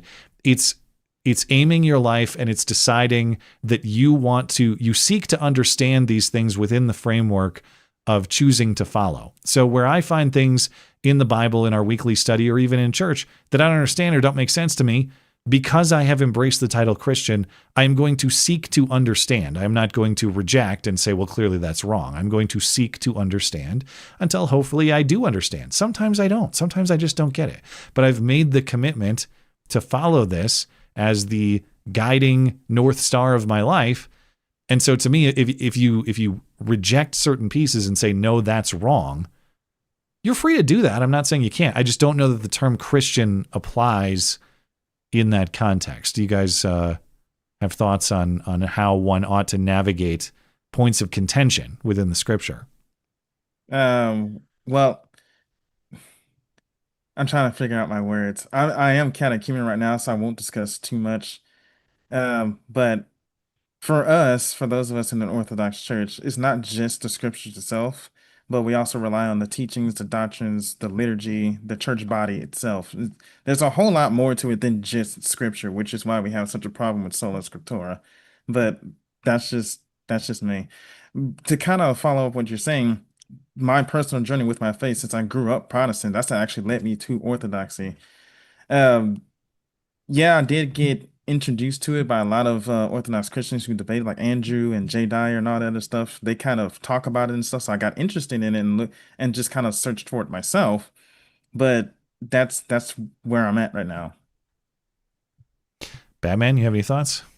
Well, I would, as you know, I am probably the least theologically oriented person here. But you're a guy with a lot of questions about it, I gather. So, you know. We fight you all the time in the Discord. Well, anyway, the point is, if the Bible is supposed to be the word of God, and your belief is that, God is the creator of all things and is all knowing, then I would think that cutting parts out of it would be kind of heretical. Yeah, right? That's yeah. So my thought would be basically, if you believe that the Bible is the word of God, and I think that having that belief is sort of a prerequisite if you want to be a Christian, then how can you remove parts of the word of God and think that that's, I don't know, somehow acceptable? I mean, that's just the way that my mind goes. Yeah, it's kind of what I'm getting at is like where I encounter personal objection, to whom do you default? Do you say, well, clearly God is wrong, the Bible's wrong, Christ was wrong, whatever? Or is it possible that I don't understand, that I'm wrong? And I think to me, being sincere in your faith is assuming that latter first. I must misunderstand. Yeah. I must be mistaken. And because I'm the fallen one and God isn't. Right. And if instead you assume, no, clearly I'm right and God is wrong, I mean, that to me, that thinking, not just in the scriptural context, but that thinking in general is one of the biggest problems with our society right now. No. The rules of the world are wrong and I'm right. All right, how do you get all the unnatural nonsense that we're experimenting with these days? The rules of the world don't apply. I write the rules of the world. I'm not saying that if you don't accept Christ, you're automatically on the road to transgenderism or something. I'm just saying like that theme is a big problem with the way our society operates right now. If you encounter a conflict between your mind and the rules, to whom do you default? And I think we'd be better overall if we defaulted to thinking the rules out there must know something, be enforcing something, exist according to something that I don't understand. So I need to adjust my mental framework or think about this more critically to understand it better. But just just the way I think about these things. So anyway, thank you, Vig, and thank you guys for your thoughts on that. Next up, we got Odie. There are some sources quoting as many as 10% of new births are quote unquote anchor babies. Not only is this a concerning statistic, but presumably the birth is paid at the expense of the taxpayer. While it is expensive and cost prohibitive for the citizenry, I'm guessing that sanctuary cities are passing those costs on. I'm praying that SCOTUS will put a stop to this insanity. So this is one of the things I wanted to talk about on the stream in recent weeks, and I just ran out of time and I wasn't able to do it. But you're right. There is recent data from Pew Research that says about 10% of babies born in the U.S. in 2023. That's some 320,000 babies. 320,000 out of the 3.6 million born were anchor babies. And that's defined as babies born to parents who aren't citizens, but by birthright citizenship, the parent, the baby is. So not just that they're not citizens, at least one of the parents is not here on some sort of permanent basis. So you might be an illegal immigrant, you might be a temporary visitor, but whatever the circumstances are, the parent is not here legally permanently. And so the babies become a citizen despite the fact that their parent doesn't have that legal right. Now, and the overwhelming majority of those 320,000 are babies born to illegal immigrants. 245,000 of those born to parents who were illegal immigrants. 15,000 of them born to mothers who had temporary legal status. You're here visiting, while the fathers were not citizens or residents. 60,000 of them born to illegal alien mothers, while the child's father was a citizen or lawful permanent resident. Sometimes you have mixed, but so 10% of these babies are anchor babies. Of that, it's what I don't know what the numbers break down to, but that's got to be something like 7-8% are just straight up illegal immigrant anchor babies. And you're right, that's completely unsustainable. Supreme Court, I don't think is going to do anything about it, even though this interpretation of the 14th Amendment I think is completely wrong. But I don't think they're going to undo it in that way. And the frustrating thing about the anchor baby problem and the birthright citizenship problem is it doesn't take the Supreme Court to, like, any sane country not only should be able to pass a law through Congress to do away with this, we should be able to ratify the Constitution, to amend the Constitution rather, to say, no, that's not what the 14th Amendment meant. Okay, here's birthright citizenship means babies born to people who have a legal permanent presence in the country, whether you're a citizen, whether you're a lawful permanent resident, whatever. Not just anybody who showed up yesterday. That clearly was not the intent. Any sane country would be able to resolve that. We should be able to pass that through Congress, through our state legislatures. Nobody should be objecting. But of course, this is a point of contention for some reason. Well, this is a point of contention because we as a country have gone to a place where we can have a gorilla on the Supreme Court. What the That's a huge bitch. Whoops, that was the wrong one. I meant... Jeez.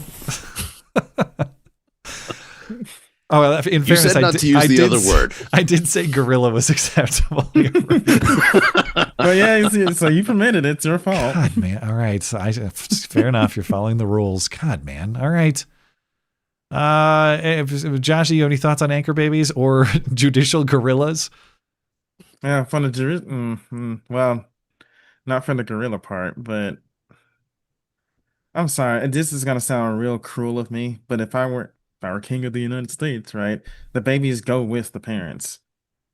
You don't. Well, they have to. What do you mean? Yeah, they have to. Yeah, that's what Tom Homan said, right? Families can be deported together. That's not cruel. That's perfectly. I agree that those parents, the parents and kids should stay together. But yeah, they don't have a right to be here, so they got to go. But then it comes to question for those who marry illegal immigrants and have a baby by them. I'll probably be like, well, you married an illegal immigrant. He's being deported. You're free to go with him and take the baby with you. I guess we need to have an international agreement where we just designate an island to these degenerates and they all have to go live on that island. Well, I can think of an empty one now. Well, I don't know. Is it empty? I assume. Are you talking about Epstein Island or what island? Yes, that is what I was referring to. There's assuming it's activity going on there. I don't know. Okay. Who knows? Thank you, Odie. TC.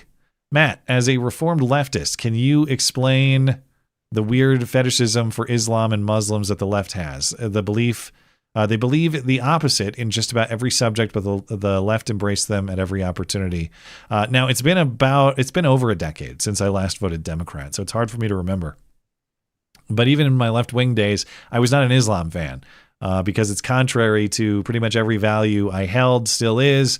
To me, the cooperation is just opportunistic. Like, does your average U.S., like American left-wing commie actually have much in common with, say, your actual member of ISIS or Hamas, or even just like a normal person from, I don't know, Syria, Iraq, Saudi Arabia, whatever, like just a normal Muslim who maybe isn't militant, maybe actually isn't in the jihad army.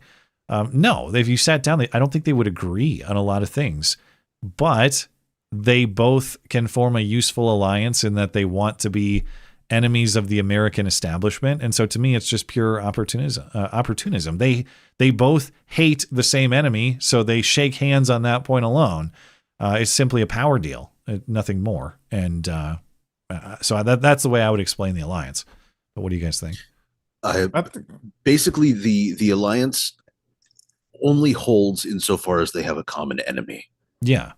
And because these people, I would say on both sides, have no moral compass, right?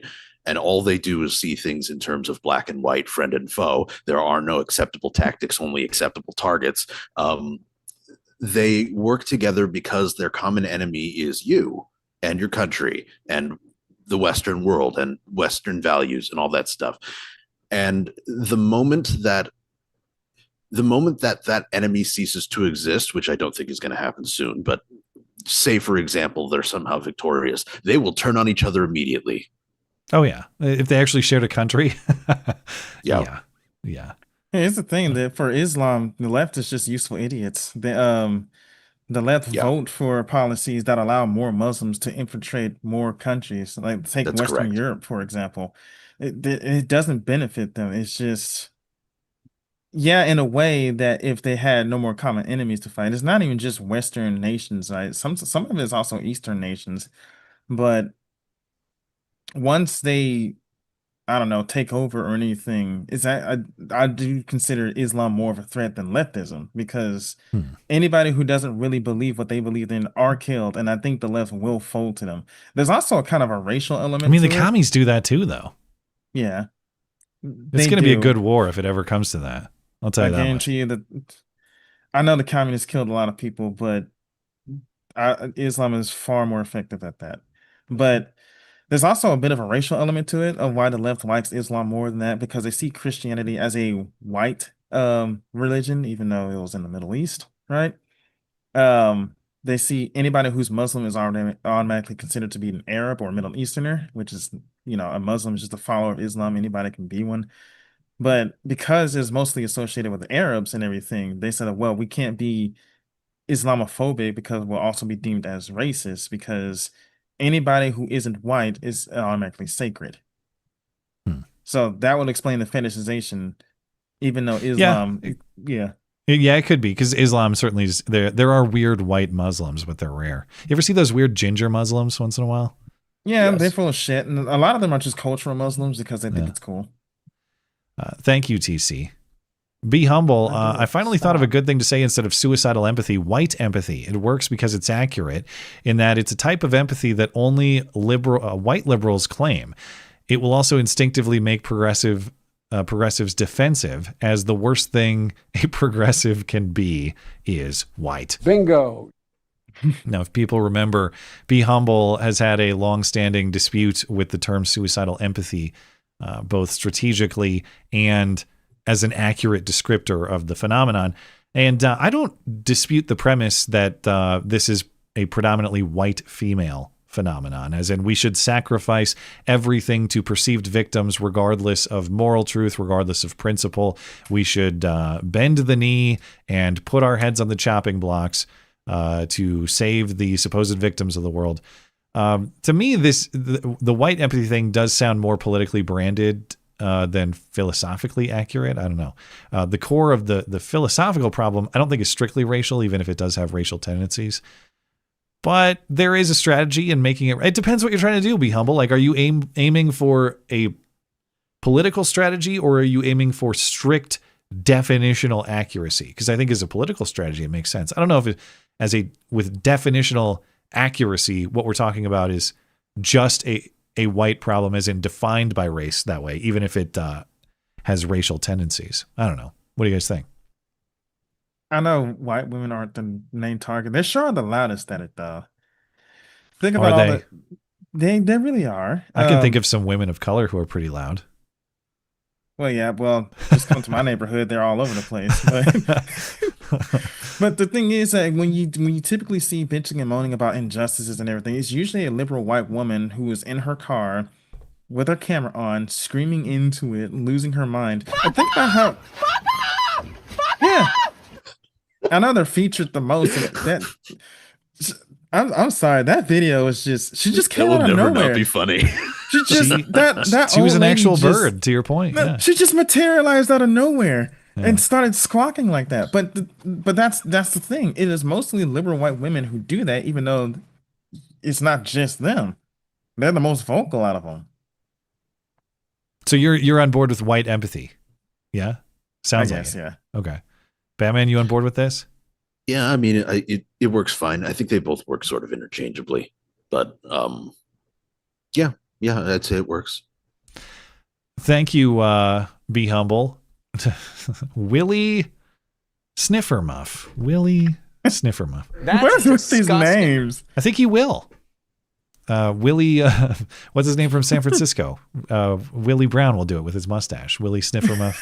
This is his real name before he changed it to Brown. Yeah, right. His name was He Will Sniffermuff, actually, not Willie. Would you rather question? Would you rather spend 48 hours in a jail cell with a fat black lesbian rapper named Lil Coochie, who is obnoxiously loud, won't shut the fuck up about her rap career, and stinks? Or would you rather attend and participate in an all-black Muslim mosque for 5 hours every Sunday for a month, and the muzzies stink? you know the rules.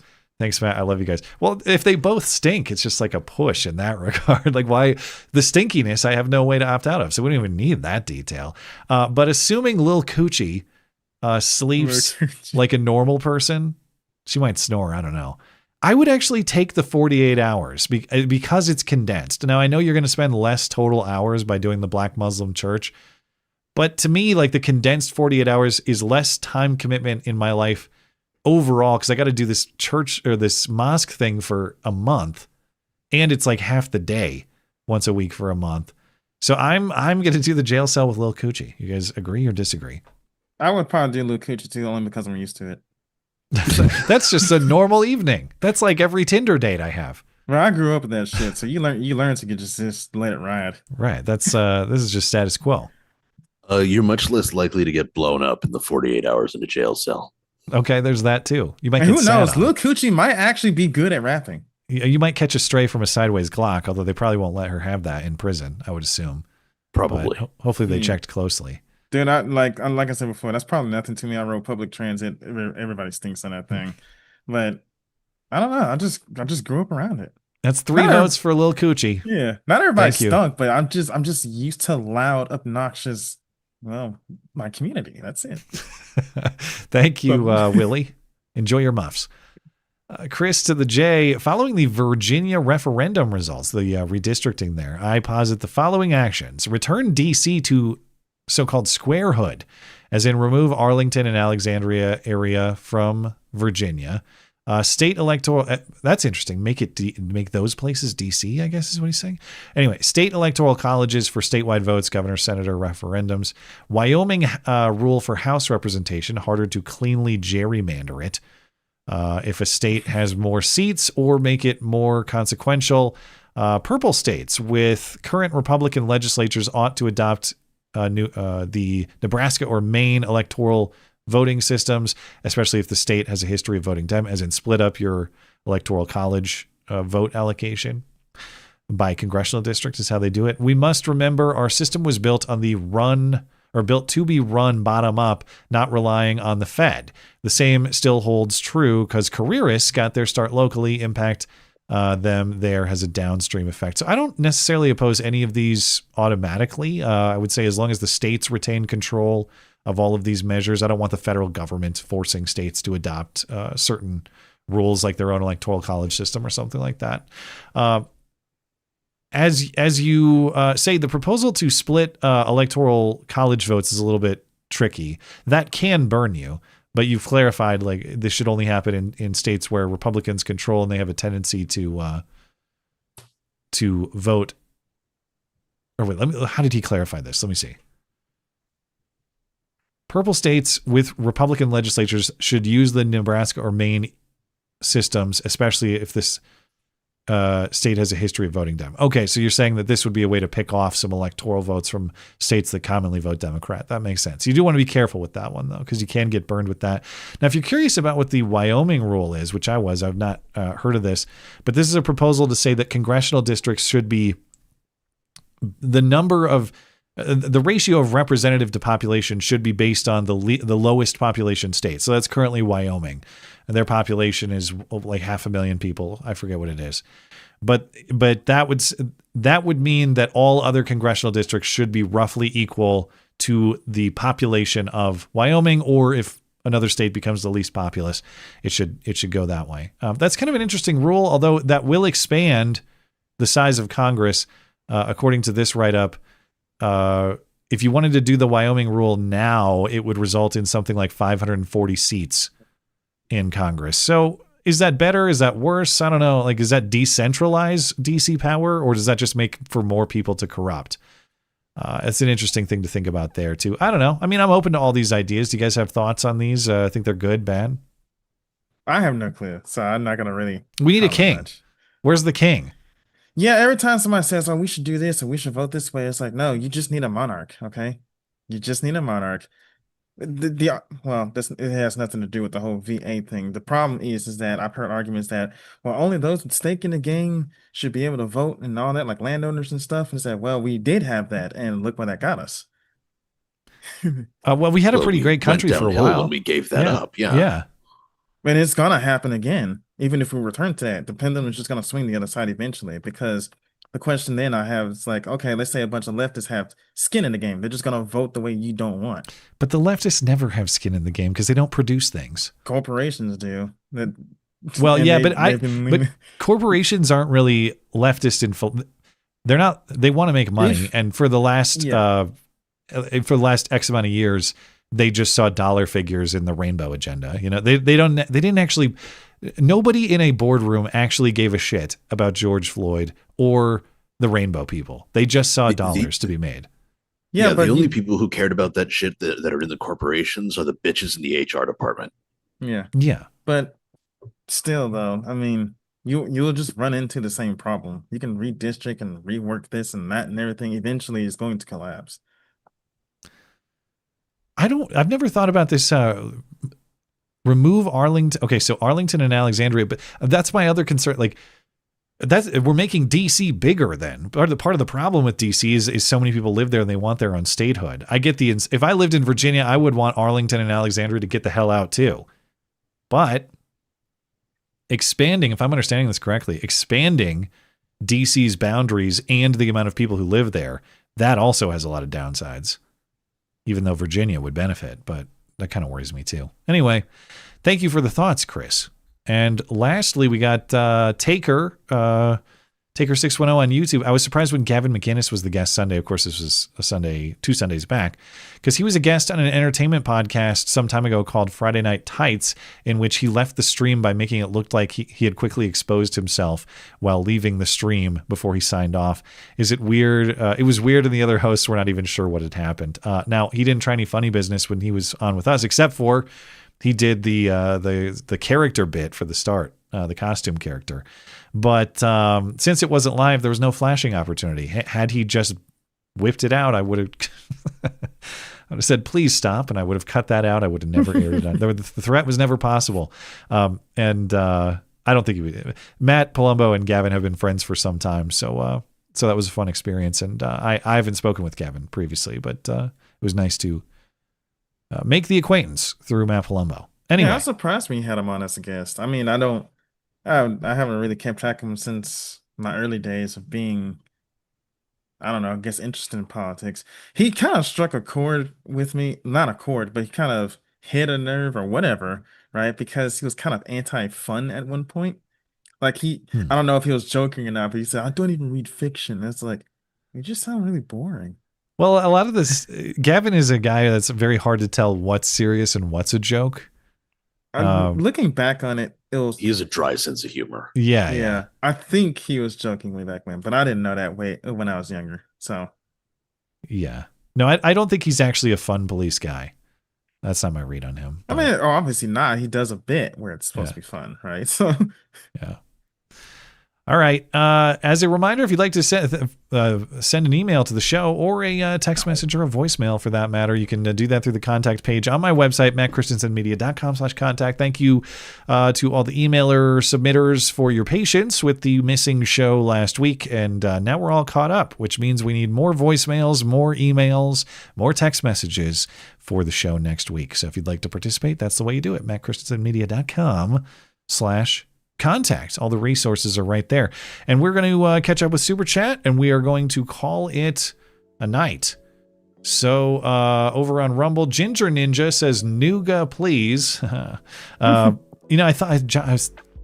I haven't worn the Nougat shirt forever. So next time you're on, Joshy, I'll wear the Nougat shirt. Remind me.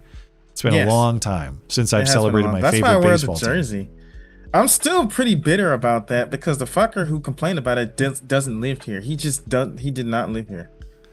Wait, who complained about what? Your jersey? No, the guy who got the Nougat shirt taken down. Remember? I think his name was Marcus. Oh yeah, the original guy responsible for the Nougat controversy. Yeah, I was like, I'm not gonna drop it here because I don't know if you get demonetized. But that dude don't. I was like, that dude don't live here. He's just cashing in on Nougat outrage, I guess. I think the team just dropped the logo outright, if I recall correctly. If I ever make it out to Nougat, we're going to go to a Lookouts game, all right? And I'm going to wear the shirt. It can be pretty fun. They got a new stadium that they're building, I think. There's nothing wrong with the old stadium, but whatever. But because then there's been talks, okay, what are they going to do with the old one? But like I've sent you a list before, Matt. There are a ton of companies that we have here that have Nougat in it, right? Nougat Shuttle is one of them. Nougat Nights is another one. We have hashtag Nougat Strong due to the terrorist attack we had. It was just, why aren't those removed then? Injured Guardian over on YouTube. Vindication. Batman pronounced niche correctly. It's not niche. It's niche. So I think niche is also acceptable. We've looked this up before, I'm pretty sure. I think it's one of those tomato kind of things. I believe that was the conclusion that was come to last time, yes. Yeah, is that both are acceptable. Like epitome. Niche. Now see, this is dictionary.com or Merriam-Webster.com. Fucking wrong. Niche. Niche. Niche. Yeah, there's three. There's three different ones acceptable. All right, well. I forgive you for I'm sorry I chastise you for saying, what do you say, epitome? Yes. Just once. It's epitome. Hey, Reinhardt's here to hate again. Welcome back, Reinhardt. Matt, how on earth can you still afford your Yenta wife's jewelry with views like this? I'll bet here, buy a nice Aleph bet. Because I build stuff, Reinhardt. Apparently you don't, but that's all right. Is he trolling or is he being serious? No, he just likes to show up and I guess like try to destroy stuff. I don't know. But cool, man. It's cool that you hang out in places where you hate the product for some reason and you give it money. Yeah, I don't know. Whatever, man. Go build something yourself. If you don't like this product, go build something yourself. But you don't. You just bitch about other people. That's right, bitch. Producer Tim, regarding your preference for online in-store shopping, is there anything you would always buy the opposite way? If I mainly ordered online, I'd still go to a grocery store. Often groceries aren't delivered, requiring going to the store anyway. Is there anything I would... Well, physical products that are new, like we discussed. If it's like something I need to handle physically to understand the product, then I would. But other than that, I'm a creature of convenience.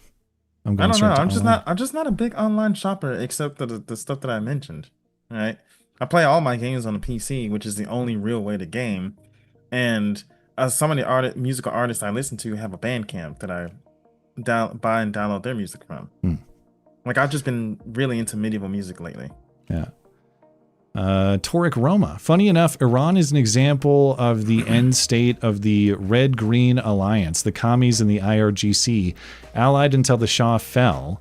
Then the commies were put up against the wall by the IRGC. So, based Iranian Revolutionary Guard Corps, is that what we're going with? Is that a part of your appreciation of Iran, Batman? No, not really, because these are basically just two people who suck, who deserve each other. No, the real victims in Iran are everybody who's not involved in the IRGC or the commie bastards. Well, Tim also says, as someone that's a huge movie fan, I have to call Joshy Boy out. I've disliked plenty of films, but still understood why others think they're good, even if the Dark Knight trilogy is not your thing. Saying their shit is just insane and retarded. Well, no, they're. I mean, I don't care if you like it, but they're still shit. They're still boring. Incorrect, but we're going to leave that point since it's been discussed. You're not going to change my mind on that. I'm sorry. You got to start taking your meds again, man. Toric Roma. No, then I'll start believing anything. Since I'm a constitutional minarchist, we should do what the Constitution says, 75,000 for every representation. Let the 11,000 refs happen. Well, that's a big problem, though. Don't you think? I get like constitutional fidelity. We should do exactly as prescribed. But I'm not the expert on minarchist philosophy. I gather like minimal government, anarchist adjacent, but it's not anarchy. How do you do that with 11,000? Now, I don't know if that's the actual number, but let's say like the expansion of Congress is into the thousands. How does that jive with a minarchist philosophy? It seems counter to it to me. But I thought he's missed up monarchist, but yeah, there's actually minarchism. It's a real thing. They're also known as the Night Watch state. Night Watchman state. My bad. But all right, think we're all set. Looks we'll give a quick refresh here. I think we're good. Okay. Yeah. Anything you guys want to mention before we're out of here? Batman trilogy still is garbage. I think we've heard enough of that. Batman, you good? Yep, I think we're all set. All right. Well, thank you for tuning in tonight. Thanks to our live chatters and super chatters for making the live show a success. If you're listening on demand later, thank you kindly as well for supporting the show. Thanks to Frank for joining. Find Quite Frankly at quitefrankly.tv. Thanks to Joshy and Batman for being here. Thanks to producer Tim for his assistance. Find everything show-related at mattchristiansenmedia.com or mattis.k. I'll be back Sunday. Good night, everyone.